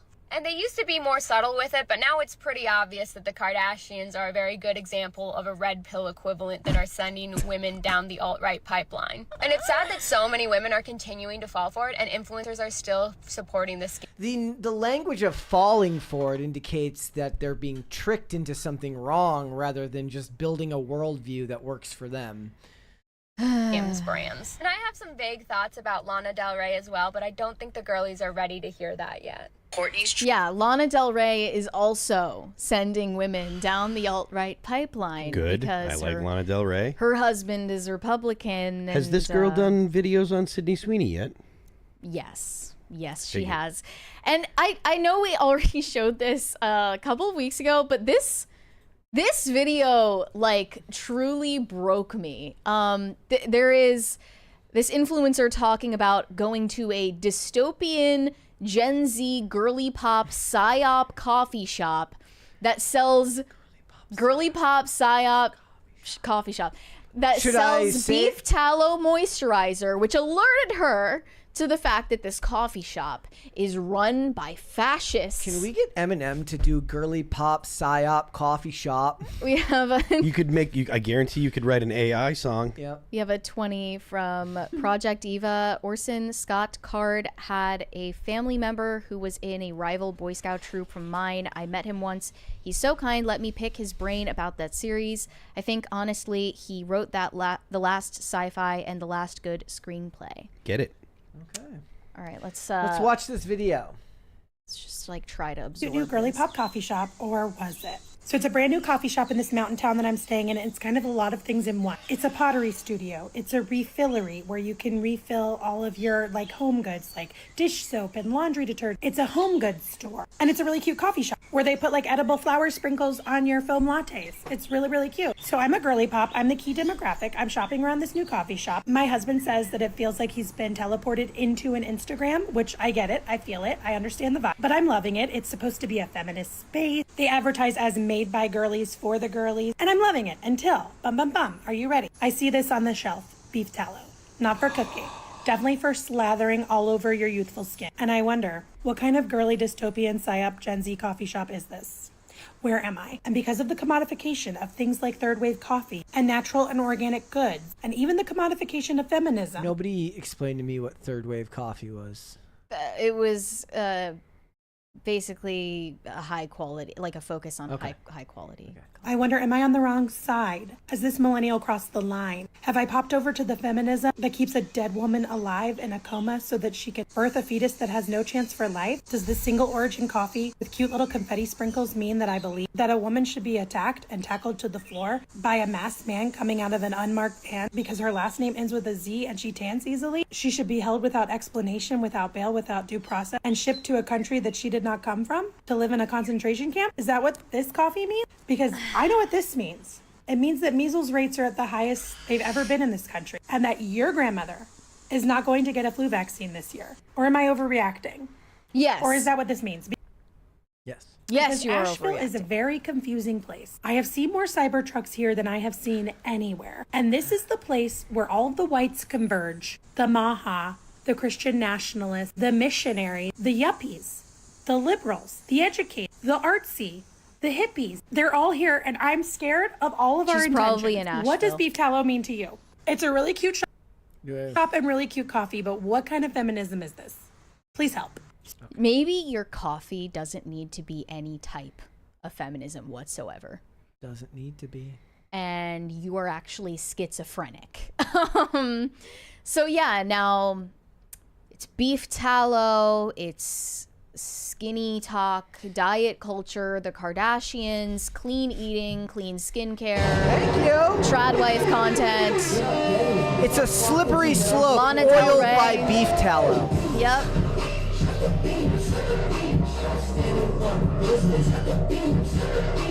You're slipping and sliding on those beef tallow slopes. And even the New York Times has taken notice. A few days ago, they published an opinion piece saying why the right is obsessed with thinness. Conservative Christian influencers are reshaping beauty standards and promoting diet culture, and their messages are resonating with women. That actually more so means that you drove those same women away when you lied to them about literally everything. And there is a power vacuum that was easily filled by people who were willing to tell them the truth, which is you look better and feel better when you're skinny, when you eat real food and sleep and expose yourself to sunlight And, you know, the birth control pill is probably wrecking your body. Be skinny. And you could just go down the list. The Kardashian one was really the most out of left field in this entire list. I would not have predicted that. But even just being Christian and having kids out of wedlock with like rappers is now sending women into an alt-right rabbit hole. All right. Anything's possible. Let's go to Super Chats. Smell like trout said, y'all mad haters find some happiness. What? About what? What are we hating on? Like what are we? I don't know. Like what are we mad about? Confusing Super Chats get ignored. Yes, they do. Corey Anderson said, is Tim okay? I haven't seen his show posted recently. He's had issues with his voice. I believe he's back today, but he does a lot of podcasts. Obviously, he does the morning show and then the evening show, and then he did the Culture War on Saturday, and then I believe he went to the after show, and so he's talking over people. Believe me, this is legit what happened, because it used to happen to me all the time on tour. When you go to a show, like you're in a bar and there are other people talking and you have to raise your voice to talk over them to other people, and because Tim is Tim, there's a lot of people that want to talk to him. So he's talking all day. He does the show. He's talking to guests and people that come. Too. He does his segments, and he went to an after show after the Culture War on Saturday, so he was talking over the people there, or speaking loudly so he could be heard over the people there. Just mingling. That will just destroy your voice super fast. When I'm on tour, I don't go into the bar and hang out in the bar when there's people around, or in the theater or whatever, talking to people, because I can't actually talk over the hum of the venue and then be able to sing the show and do that over and over and over and over. So he's back today, though. His brain has to be just so like, he just, after like 30 minutes, I just don't have anything else to say about anything. Yeah. I mean, and the worst part about that is, like, people often don't know what to say when they come up. They want to meet you and they want to have a conversation, but frequently they're not sure what exactly they're supposed to say. So they're like, they kind of rely on you as the personality to carry the conversation. I mean, more like he does like 4 segments. He does the morning show. He does he does IRL. Like, there's just an infinite number of things to say. I have opinions on like Hulu getting closed down, and that's it. Yeah, I mean, his ability to riff for 20 minutes on a topic is definitely a talent. But I think the thing that did him in vocally was the show on Saturday, talking all day for that. And again, talking over people that were at the venue is really probably the thing that just like sent him over. So, but like I said, he's back today. Shane H. Wilder said, nothing wrong with the suburbs. Ben Folds was rocking the suburbs. I mean, the suburbs are great. Wait, so they're not the Ben Folds 5 anymore? I don't think they're the Ben Folds 5. I think I remember it just got renamed Ben Folds. It's like, did one guy leave and they're like, fuck. I'm not sure the details, but what was their big song? Brick. Yes. Brick was, I think that was a song, but they were like, I remember seeing them in clubs in the 90s before Brick came out. Yeah. Greg Duvier said, Phil, sucks that Jason left All That Remains. Yeah, I mean, I love Jason. He's a phenomenal guitar player. I would have liked it if he wanted to stay, but I understand, why he was like, look, I got to focus on my own thing. I get it. So there's no hard feelings or anything. So. Let's hold off on the rest and we'll come back. We've left the alt-right pipeline. Yeah. We're going back the other direction. Into the We're going pipeline. to the nuns. Yes. A small but significant cohort of Gen Z women have taken an unexpected interest in religious life. The life of joining a convent, becoming a nun, living with other nuns. And it's been reported on by the New York Post. Forget hot girl summer. Gen Z women are flocking to convents with nuns. Vow of silence summer is in. And they cite this TikToker who reported back on her experience taking one of these silent retreats at a Catholic monastery with nuns for the summer. She wanted to go back, and they said, sorry, you're going to have to get on the wait list because there are so many people signing up to live with nuns for their summer instead of going out and drinking or swiping on dating apps. They want to opt for religious convent life. So let's just watch this TikTok and hear her out. Here we go. How bad things are? Don't worry, I'll tell you how bad things are. I booked a vow of silence at a Catholic monastery late last year, and the booking process is really straightforward. You just email the nuns and they give you some dates, but overall, they're really flexible. And I had a great time when I went. It was a lot of fun. I went to go book a reservation again at the monastery for the summer, and I just got an email from one of the nuns saying, yeah, we're actually fully booked for the next 3 months for people that want to take a vow of silence upstate at a monastery in the summer. We're fully booked. And then she told me that she could put me on notify in case someone else cancels their vow of silence. So if you have a vow of silence booked and want to cancel, please let me know. Maybe we can start a Resi app for vows of silence. So it's not good enough to just shut the hell up? No, you kind of have to like dedicate a space and time for it. There are extremely revealing comments. One said, I feel that the nuns have been expecting us. They knew our last nerve would disappear at some point. It's dire out here. The girlies are fed up, and this is proof. Another one said, I suddenly understand why every woman who lived under the Catholic Church became a nun after I left the Catholic Church. And another one said, the call to be a nun is too strong right now. It felt so hard during the pandemic, TBH. Glad I'm not the only one feeling this way. Just tons of Gen Z women who, for the most part, probably don't even affiliate themselves with a religion if they were to be surveyed about it. But for some reason, feel this inexplicable draw toward becoming religious nuns in the Catholic Church. Is this like, and this is just so a way that you can try it on for size. Like if you book a retreat at a monastery, you get to spend time with them and kind of just live their lifestyle for maybe a couple of weeks.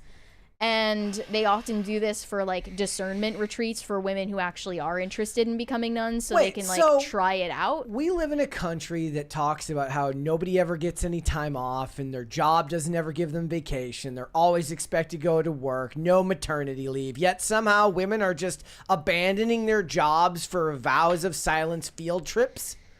I suppose so. I think that what this shows is how overstimulated we are with media and noise constantly. Yeah. And the expectation that you be reachable constantly. And I think that monks and nuns are some of the very, very few people in modern digital society that are exempt from that rule. And they are, for the most part, required to give up those things with very few exceptions. Like if they need it to travel or run a business or something. But even then, like, they do things the old-fashioned way. They have to travel in a taxi that you actually call down on the street instead of having the Uber app. And it sounds like it would make life more difficult, but for the most part, they'll tell you it's a way more peaceful way to live externally and interiorly. And this reminded me of a take that I shared several months ago on Twitter, and it got an incredible amount of backlash, and I wasn't even expecting it. I wasn't expecting people to even notice. But I said, young women are statistically becoming deeply unhappy, and I have a theory as to why. If we lived in a sane society, many of them would become nuns. No one ever suggested this to them, so they haven't considered it as an option. I've met a lot of young women who aren't very interested in dating, having kids, or climbing the corporate ladder. They find secular world equally confusing and boring. They're contemplative, quiet, and caring, and I have a hunch they would be happier living in a religious convent. And I also guessed that a lot of those same women are attracted to the world of academia, which ends up radicalizing them, driving them insane. But it's only because universities present themselves as these insular communities dedicated to contemplation and, it's a routine of life. And the ultimate goal is tenure. Yeah. And it's not just working in academia, but just also entering the world of academia as a student and then going back for your master's degree. But that tends to capture their minds and drive them crazy. I think that those women are too many to count. It's not the majority, but it's definitely been a thought that's crossed my mind interacting with women here and there in real life. I just end up in conversations with people at like a wedding or something. There was this one girl I met like at a wedding earlier this year who, I mean, everything she said to me for some reason rang like, oh my gosh, like you should become a nun. Like she's a school teacher. Did you tell her that? No, I did not tell her that because I didn't want to seem presumptuous, but she was a school teacher of all these young kids, but she said that she wasn't really looking at getting married or having kids herself anytime soon. And she also felt very overwhelmed by the expectations of her career and needing to move up and be self-sufficient. And I was like, okay, there's a lot wrong with society. I don't think there's a lot wrong with you as a person. I think you should probably like consider this as a possibility. And that's, again, not the majority of people or the majority of women. Yeah. But there are all these women who in a religious society actually would have been encouraged toward that path, and it doesn't even cross their minds now.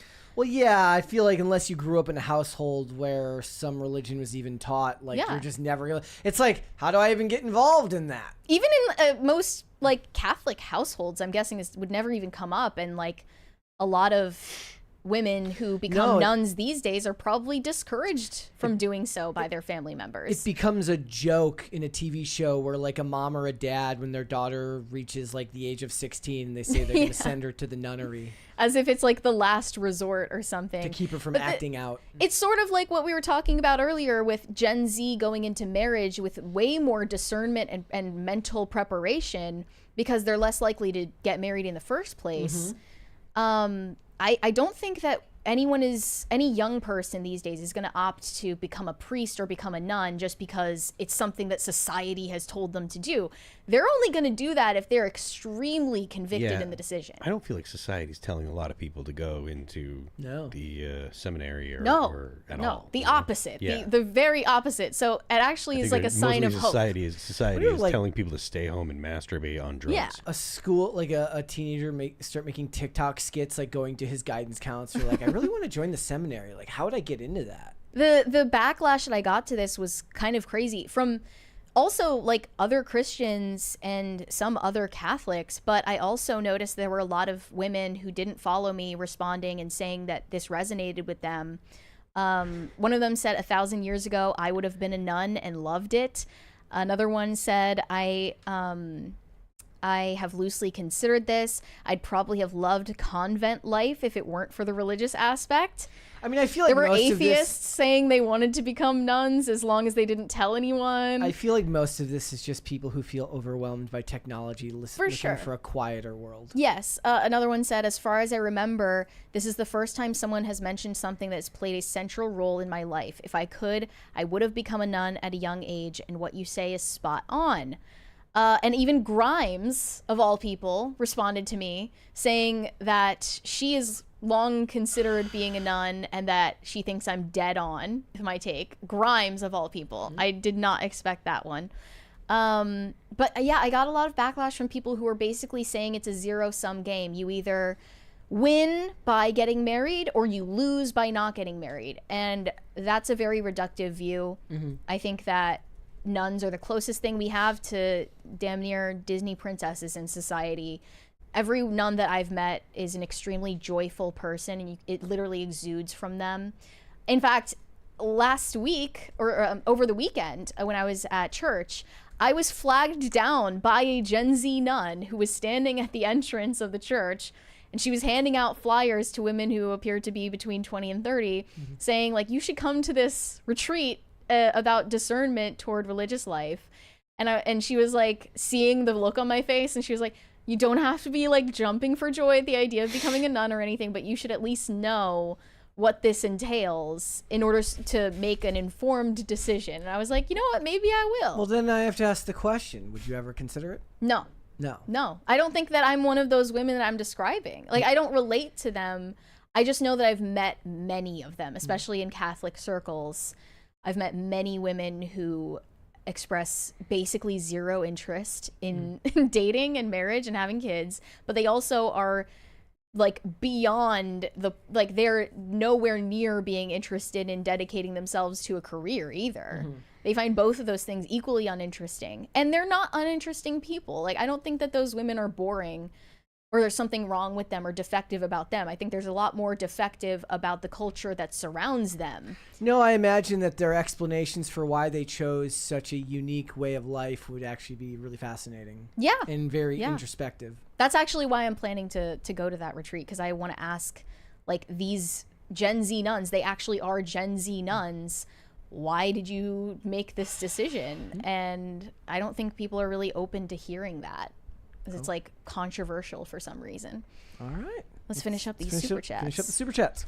Greg Duvier said, question for everyone. Would you like to see fan-made music videos make a comeback, or would that take away too much money from the artist? Bill? Fan music video? Would you like? Are there fan-made music videos for your songs? Yeah, sometimes they'll make them. I mean, does it rub you the wrong way? No, it doesn't. Any kind of stuff like that is always flattering. And if you put it up on YouTube, like the audio is always flagged. The band will get the revenue. Yeah, so we get the revenue anyway, so I don't care. I like it when people do that. I mean, it's fine. You know, it's cool if people do that. It's like I said, it's flattering, and you know, we're gonna take that revenue regardless. And you know, especially nowadays with like, you know, with AI, if people have a crazy idea that they want to see, you know, used, and they want our music to make a video for it, I have no problem with it. You know, you're just helping spread awareness about all that remains. And again, you know, we're gonna flag it, or it's gonna get flagged by YouTube, and it's gonna get paid to us automatically anyway. So be my guest. Don't spread awareness for a cause. Spread awareness for all that remains. Yes, absolutely. Greg Duvier said, no mocha for cute of the day. Blasphemy. She is sick. We'll have to wait and see. It'll happen eventually. Hasn't it, though? You've had mocha on cute of the day before. When Willie Mack was on the show, and he called her ugly. Oh, my gosh. And that was a rude thing to say. Well, you've done the same thing. I mean, she does look ridiculous most of the time. Shane H. Wilder doesn't said, mean I don't love her. I had to watch Howard Stern's private parts for a media production class. It felt like he was trying to be edgy, but it just felt ham-fistedly perverse. What year did that come out? The late 90s? Like 99? And I think, like in context, when the movie came out, it didn't have that same feel. Nowadays, it would feel like, all right, you know, there's a lot of eye rolls. But when it came out, it didn't feel so try-hard. It felt like it was very on brand for Stern. Shane H. Wilder said, that's it, Mary. They advertised it on the Catholic talk show as a cologne or perfume, but it is Chrism aromatherapy spray. Risen with the chrism. Risen with the chrism. No Control said, Maha until the Oreo Reese's collab comes out. That sounds really good. Fair game. I didn't know about that. I saw that and I was like, oh. What are they doing to us? Like I was like, they're pre-ordering cookies now. We are cooked. And like Alex Clark is like, I'm just telling you to drink raw milk with your Oreos. Yeah. It's not quantum physics. I feel like she might actually take that as like some type of, she's like, I would never. Oh, no, that would be desecrating raw milk to her. Yeah, she's really hardcore about it, which I respect. I'm just not going to be. I don't buy in. Weary Traveler said, her nails tell me all I need to know about her if we're being completely honest. The girl in the alt-right pipeline video, she had like these gigantic square-shaped nails. I'm like, how do you... Like, I had long nails for a long time, but those seem way worse. Greg Duvier said, McCarthyism didn't go hard enough. It's just so crazy how everything she said was about trusting regulatory bodies, trusting pharmaceutical companies, and trusting the government. And then she will call people that voted for Donald Trump bootlickers. Insane. I've been watching more stuff about Operation Mockingbird and the church hearings and the totally discontinued Operation Mockingbird. The completely defunct and no longer active Project Mockingbird. Are you guys trying to like conjure Shane Cashman? And it's like so totally discontinued. Well, because it's like they're like, oh, they drummed up support for the Vietnam War. They drummed up support for coups. They drummed up support for the Cold War. They drummed up it's like, but we totally wouldn't do that now. Of course not. Like, because we learned that that's wrong. Exactly. We woke up one day at the CIA and everyone was like, you know what? That was not okay. I love the old tweet that goes viral sometimes where it's like, I love how every 20 years some document gets unredacted and the CIA goes, lol, our bad, but we don't do it now. Yeah, exactly. Like it's it's pretty much all the time. Or they privatize it. That's an easy loophole. If they're doing anything that they don't want people to know about, just privatize it. Or they have another intelligence agency from another country do it, and then they talk to them. Just shift it around. That's how that's how, like, one of the ways that like that whatever practice got uncovered was there was a guy in CIA that told a buddy of his at MI6 to spy on his girlfriend, and he did, and then the guy at MI6 was telling the CIA guy what his girlfriend was doing. Was she? It was just I don't know what the details were, but the point guy is, got paid for that too. Then MI6 guy's like, crazy. Help a bro out, get a paycheck. But that's standard procedure now. Our CIA cannot spy on Americans, but they'll go ahead and they'll give information to a friendly agency, and they'll say, here's a person that I need information on. They'll spy on the person, and they'll also give them all the they'll give them information about the person, so that way they can do the spying. They'll do the spying, then they'll give the information back to CIA. The thing that I find funny about it is like I watch old shows that were very clearly, somebody at the CIA gave them talking points. The show Covert Affairs did this all the time. My favorite is when they use the term U.S. interests. And they never actually tell you what that means. All that really means is a bunch of old bureaucrats decide in a room what the U.S. interests are, whether it be oil or what is it now for phones? It's not what is it that it's not silver. It's what is the cobalt? Cobalt. Like it's U.S. interests just mean whatever we say it is. Yeah. It's certainly not what we want. If it was what we wanted, we'd be able to decide where our tax dollars go. We have a 20 from X Sky I. Apologies, past, present, and future, Mary. No more simping. Not a promise. Hi, Phil. Hi, Brett. Hi. Hello. Look, if you're going to simp, that's on you. I'm not paying attention. Adam said those in Christ are under grace. I don't know what that was referring to exactly, but affirmative. Mauricio said the slippery slope argument is an invalid argument. It's fallacious reasoning, just like the ad hominem or straw man fallacy or the false dilemma. Okay, look, sometimes slippery slope is actually a slippery slope. For instance, gay marriage and what happened in the ensuing 15 to 20 years. But, like, what is the false dilemma? False dilemma. Phil, do you know what that means? It means it's not actually a dilemma. Was it like a false dichotomy? Like, probably. Not sure. Is this like an explanation of like the trolley problem? Like, maybe. It's like, what am I doing on these train tracks, and why would they be asking me for help anyways? I always forget that gay marriage was only ruled on like 10 years ago. That's so insane to think about. But like, what I meant by that is the advocacy for it. Adam said, which influencer you want to collaborate with, the Asian one from yesterday or the feminist one? Well, the feminist one from what, today? I don't know who those people are. I'm taking the Asian influencer from yesterday. Oh, the TikToker. Yeah. Okay. I'm trying to get a free meal from somebody, so maybe she can like get me up. Like hook me up with a restaurant. Agree. Like I can go as like it's like a satellite. She has a +1. It's like a satellite office for no, because like I don't want to actually go eat with her, but like I want her to like give the good word so that I can go somewhere and eat for free. Well, you can just silently sit across from each other and eat free food. And eat awkwardly. Yeah. Weary Traveler said, Phil, have you heard of Drogvale? I don't know if I said that right. I have not. Okay. Corey Anderson said, shout out to my friend Jess Binstock. She got selected for chief today. Get ready, Jess. The next 6 weeks will be fun. Ha ha ha. Go Navy, beat Army. There you go. Shout out to Jess. Simpin on Simpcast said, need advice on how to ask out a content creator. That is not the name of that channel or of that account on here. Oh, really? Yeah. What is it then? Wicked's future ex-husband. Okay, well, I don't know which one you want to be called, but to me it said Simpin on Simpcast, and it sounds like you're a simp. How to ask out a content creator. The first thing you do is erase any evidence of simpery. And unfollow. Don't admit you're a simp. Yeah, unfollow, delete everything you've ever commented on their page ever. Yeah, and be like, oh, you create, oh, that's kind of interesting. And then aloof. Just do what the Wizard Liz's now ex-husband did. Just, see something that they post and randomly bump into them in public and be like, hi. No, my advice is for you to ask out somebody that you actually know. That's a better bet. Corey Anderson.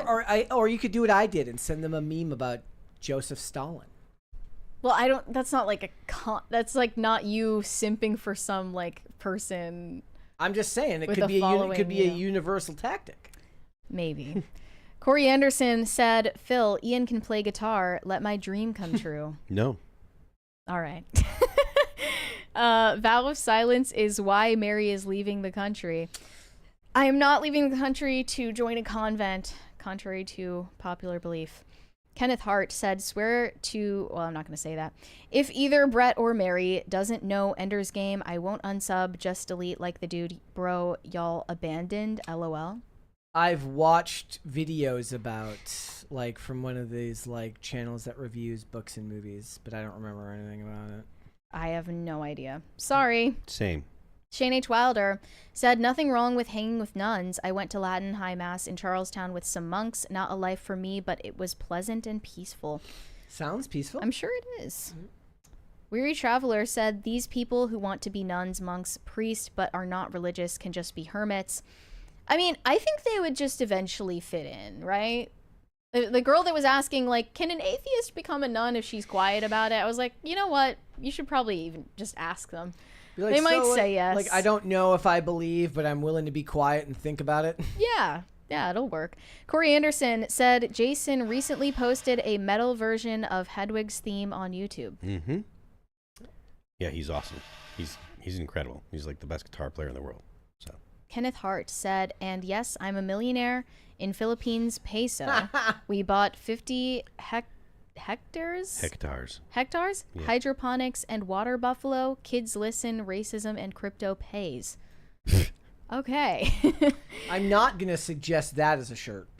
Weary Traveler said, speaking of Shane, when will he be a guest on PCC and Inverted World for Life? Shane's busy dude. Well, since you mention it, actually, it could change. The date could change, and I don't want to spoil anything, but I think I am set to appear on Inverted World Live on the 11th, which is a Monday. That is this coming Monday. This upcoming Monday, although that could be subject to change, so don't hold me to that. But yeah, Shane should definitely come back on PCC. I'll make sure to pester him about it. Do it. No Control said slippery slope is not a fallacy when it involves the validation of a root principle. Thank you for clarifying. Pop Culture Junkie said, I wish you both safe travels on your 4-day break. Mary, I hope you have a layover in the recently finished Gongo City Airport.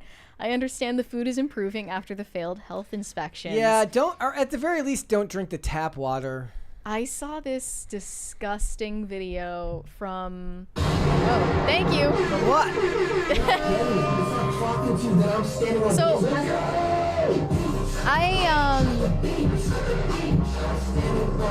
I'll just continue after.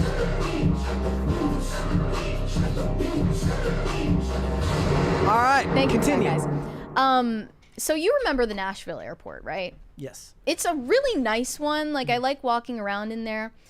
I saw a video though from inside the Nashville airport where there was a rat inside the case that holds like bagels or like the pastries at one of the coffee shops. Did they list which coffee shop? It was called 8th and Roast. And I'll remember that. Or like eighth and rat. I will remember that. I will not be going there. And it was just hopping a rat. It was like, can you imagine being a rat in just a sea of bagels and you're just living your best life? And now you don't have any clue that someone's recording you and posting you on TikTok. But yeah, they found out. And they said, so this is a franchise, owner's responsibility. Like the corporate doesn't approve of this, and we're going to be overhauling like the whole sanitation practices. The rat is just like falling between bagels as the song, like one day you'll leave this life behind. How does it even end up in a closed case of pastries? How did it get in? Inside job. Crazy. Yep. Crazy. There's an accomplice. Life you won't. Disgusting. Absolutely foul. Moon at Noon said, your face is an open book. Lying is a sin. Okay. I mean, that's just interpretation. You know, people. It's like when we talk about body language experts on here. It's like, sure, Jan. It's real. Like, body language is real. Yeah. Micro expressions are real. It's just, I don't know about all of these YouTubers making money off of it. High Voltage 75 said, but what am I supposed to do for the next 2 days without my favorite afternoon pop culture slop? Please stay. I'm sorry. We're both going to be out of town. Yeah. Is it acceptable to call pop culture crisis slop? Yep. We're okay with that. That's fine. Okay. If we've put up with being called background noise, I think we can put up with being called slop. Fair enough. Omega Red Fan said, this movement could be the start of the Nun 3 horror movie just in time for October. You know, I take issue with the amount of horror movies that are centered around nuns. And also, part of the backlash that I was getting for that tweet months ago was from all these people who were like, actually, I went to Catholic school and my teachers were nuns and they were so mean to me and like snapped me with rulers. And I'm like, you probably deserved it, first of all. You were making her job a living hell. I love it. You know, that's what but the nuns also, do. At my Catholic school, I never had any like nuns as teachers. That never happened, so I don't have experience with that. Every nun that I have met has been joy to be around, or at the very least inoffensive. And they're never any more unpleasant than the general population. Like the random people that you interact with on a daily basis are way worse. In the chat, Blue says, not all nuns. Hashtag not all nuns. Hashtag not all nuns. We need to make a trend. High Voltage 75 said, have fun in North Korea, Mary. Yeah, that's where I'm going. That's where she's going. For journalism purposes. She's going to go record content in North Korea. I'm going to make TikTok dances with Kim Jong-un. No, I'm just kidding. You can probably do that with AI now anyways. Yeah, they already have, no doubt. Yeah, that's where I'm going. I wish. Corey Anderson said, if I ever win the lottery, the Phil and Ian experience will happen. They'll pay for you guys to do a show together. Well, then, Phil, does that mean that there's a price? Do you have a price for going on tour with Ian? There's a price. Could Ian do the solos in your songs? No. Okay. Ian, I don't think that Ian can play solos. I've never seen. I don't think that Ian could play a riffs. Oh. Like he plays chords. Yeah. Right. Like he's a chord changing guy. He's he's like that folk kind of guitar player. I can't imagine Ian being able to play any of because all that remains riffs are not easy. Like our solos are hard, but like unless you're a metal guitar player that's familiar with playing metal, like you're not just gonna pick up a guitar and be like, let me play this All That Remains song. Like you're gonna be like, I don't even know like how to like the techniques necessary to be able to play this stuff. So, so yeah, and this isn't trying to knock Ian. It's just that like it's not happening. Like our stuff's hard. One of my first memories here at this company was like I'd been here for like 2 days and it was like Friday night and they were like jam session out in the barn and Ian was screaming the words to Heart Shaped Box by Nirvana. He has the spirit. And he does have the spirit for it. It was amazing. Yeah. He has teen spirit. I think there's a cell phone video of it someplace that I might just post one day with no context whatsoever. I want to see it. Just for posterity. Did you get to see the space that you were going to live in before you moved here? Or did you just kind of go in blind? I went in blind. Huh. Yeah. I would never, but good for you for taking a risk. Corey Anderson, or no, Carnell said, Mary, have you even seen the Sister Act films? I don't know if I've seen the sequel. Don't people hate the sequel? I don't know. I have definitely seen the original, and I like it. Yeah. So, yeah. Shane H. Wilder said, I'll pray for y'all's safe travel. Maybe a little St. Christopher's prayer. Also, when you hear I was raised Catholic, you know it will be stupid. Not all the time, but enough of the time that it's obnoxious, because people use the whole I was raised Catholic or I went to Catholic school thing to tell practicing Catholics what being Catholic means, including people who hate J.D. Vance for being a Catholic convert, and they want to say, like, I truly understand what it means to be Catholic. And because I was raised Catholic and now I'm not. Because I was raised Catholic and I never believed anything about being Catholic. Catholic. Their idea is like the right answer is to not be Catholic. Yeah. And that their upbringing is what gives them the credibility to say that it is 100% true. Or they have an idea that converting to Catholicism is gauche, which is bizarre. 214 West Side said, Brett, are you going to watch Nobody 2? I should. I got ripped apart in the comments last time because I said I didn't see the original Nobody when it came out, and I ended up watching it like in the background while I was doing dishes or something. They were mad at you for multitasking? Because I was like, I was like, it was fine, I guess. But I admitted, the whole point was that I was admitting that I didn't pay super close attention. And let's be real, if I'd seen it in theaters, I'd probably be like, that was awesome. Maybe I'll go see it. I'll have to see if I can drag Olivia to the theaters. Should we end the poll before we forget? We will end the poll. I'm actually kind of surprised. 79% of you say, no, you are not millionaires. And I did see at least one answer that said, I said yes, but I'm not. Okay. Well, maybe that's partly why yes is so common, but I didn't expect that. And I just looked it up. There are, as of 2024, approximately 23.8 million millionaires in the United States. You know, it's plausible that there's and they're all in the baby audience. Boomers. They're all the baby boomers who are hoarding the housing. So that they can go live in a perpetual cruise to drain their resources so their kids get nothing when they die. Because you have to pull yourself up by the bootstraps. And break the glass ceiling if you're a woman. Whatever slogan sounds good to you. Shane H. Wilder said, not all the time, but enough that it became a meme. Yeah, and also I here am a practicing Catholic, and I'm sitting with one Catholic curious individual and another raised Catholic individual. Who, what, do you identify as anything? I do not. I identify as bleh.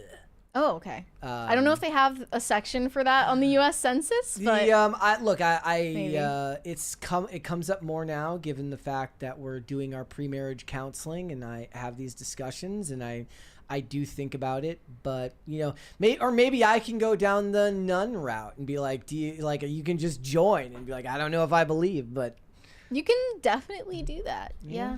Yep.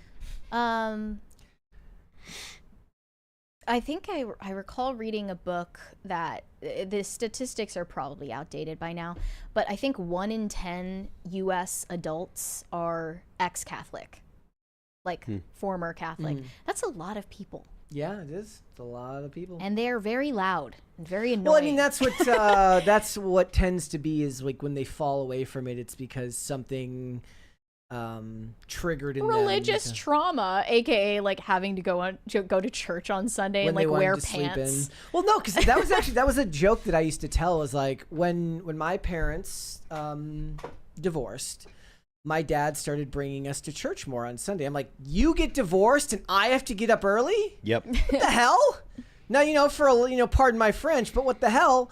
But, he was trying to re-inject some structure and some faith, and I don't think that was a bad thing inherently. Mm-hmm. And my mom was raised Catholic. My dad was raised Catholic, so it was part of the family household. But I always did find it kind of a bit cringy the way that people would turn it into their identity, especially in Hollywood, when their entire career focus would be about rebuking Catholicism or their upbringing because they, gosh forbid, their parents were, forced them to go to church and maybe their upbringing wasn't 100% perfect. Yeah.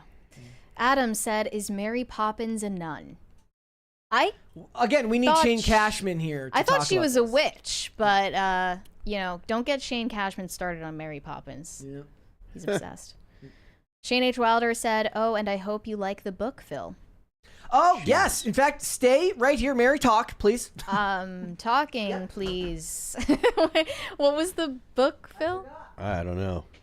Oh, I know about this now. So I guess Shane brought you a gift when he was with Brett Well, it's on very Saturday. kind of you, Shane. It's a book. It's very small. Okay, what is this?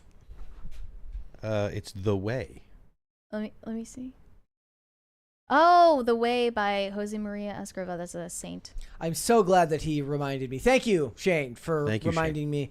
I still have to give Tim his cards too. Very thoughtful. Oh yeah, the playing cards. This is why I never want to be like the Don't make person- Brett responsible for giving out the gifts. Yeah, like he's not Santa Claus. He's a very bad Secret Santa. And for the most part, like I'm like, no, I just don't want to forget it, right? Because Yeah. I set it aside, and I didn't want to be the person who like leaves it there. But really, I'm just gonna keep the book and the cards and hoard them. Credit to Ian. He was my Secret Santa a couple of years ago in the company, and I loved my gift. He gave me these like copper mugs and shot glasses, very aesthetic. He seems like a person who would give a thoughtful gift, or at the very least, a radical gift, like some. I wouldn't say it was thoughtful. I just think it was nice. Like I've kept those all this time. I do take gift giving. Olivia can attest. I do take gift giving very seriously. That's a good trait. It's important because It's your love language. It's because look, I do think that I could probably be a better active listener. That's a skill set that I could do better at. But You gotta compensate in other ways. gift giving is a sign of how much you pay attention.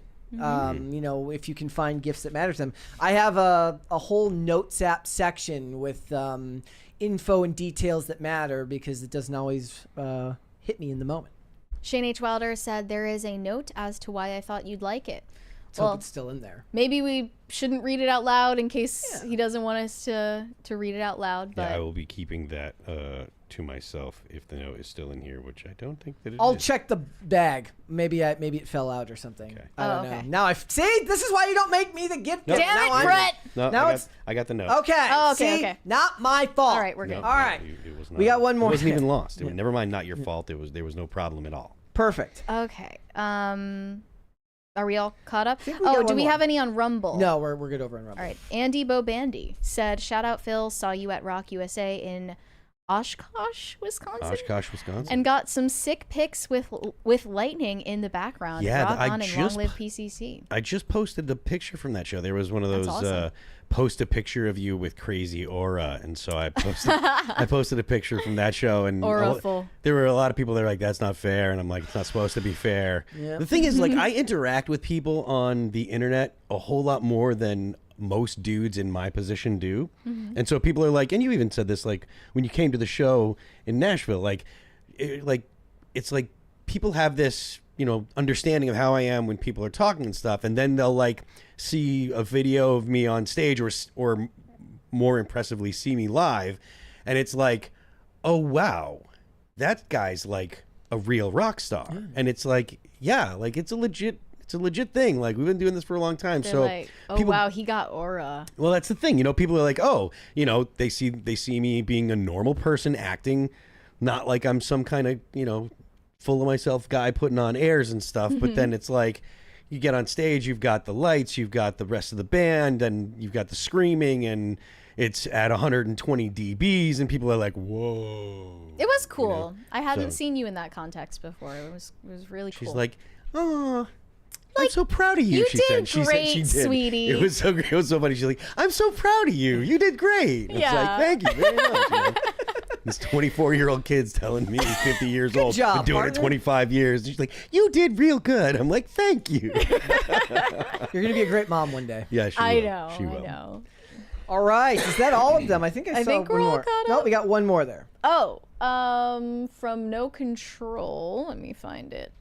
Saw Collective Soul and Lightning in the background while they played Heaven Let Your Light Shine Down. Sick. Wow. Very sick. Damn. Like, if that's not, I don't remember what the music video for that song was, but that's what it should have been. If anyone's interested, I'll post a quick video from that show with, we were doing 2 weeks with lightning going on at the same time. It was sick. Shane H. Wilder said, next time I'm giving everything to Tate, LOL. That's, I think we can valid. trust Tate for sure. to give out the gifts. Yeah, I don't want to be the person who, because I'm haphazard and I forget stuff, so I don't want to forget. I almost forgot. All right, guys, before we go, hit the like button on this video and subscribe to the channel if you are new here and you have not subscribed here yet already. Please and thank you. I want to give you guys another reminder. We will be off Thursday and Friday of this week, but we will be back on Monday, so you should tune back in on Monday. And if you're just catching the end of the show and you didn't catch the show live, remember that we do post the segments up every day, so we're going to have a couple of segments coming out all through the week, all the way up until Monday of next week. So please check out the segments so that you can help the channel out that way. Thank you so much for that. Phil, where can they find you? You can find me on X. I am Phil That Remains, and I just posted that video for the PCC crowd. It's going up as we speak. So if you want to check that out, you can check it out on X at Phil That Remains. The band is All That Remains. You can follow us on Spotify, Apple Music, Amazon Music, Pandora, YouTube, and Deezer. Don't forget, the left lane is for crime. All right, Mary, where can they get you? You can send me validation on Instagram at Mary Archived, or you can send me hate on X, that is also Mary Archived, and help me get TikTok famous, that is also Mary Archived. I just can't get over, like, where can they get you? I don't want them to get me anywhere, but you can send me validation or hate or something like that. I'm sorry, I said it and I'm like, where can they get you? When I said it, I was like, why did I say that? Oh, that's good. Because normally the outro is so regimented. I'm like, what? You just had to do a little creative flourish. Yeah, I'm sorry about that. Guys, if you want to get me, you can get me at Instagram and on X at Brett Dasovic on both of those platforms. This show is here normally 5 days a week, Monday through Friday, 3 p.m. Eastern Standard Time, which is noon Pacific, but of course we will be off Thursday and Friday. We are on Amazon Music, Apple Podcasts, Pandora, and Spotify. If you would like to listen rather than just watch the show, you can rate and review on Apple Podcasts and on Spotify, which is another great way to help the channel out, so thank you so much for that. And if you want to follow us on social media, we are on Twix at popculture_show, Facebook at Pop Culture Crisis, Instagram at Pop Culture Crisis Pod. Guys, we will be back with another episode on Monday. We will see you then. Bye. Bye, everybody.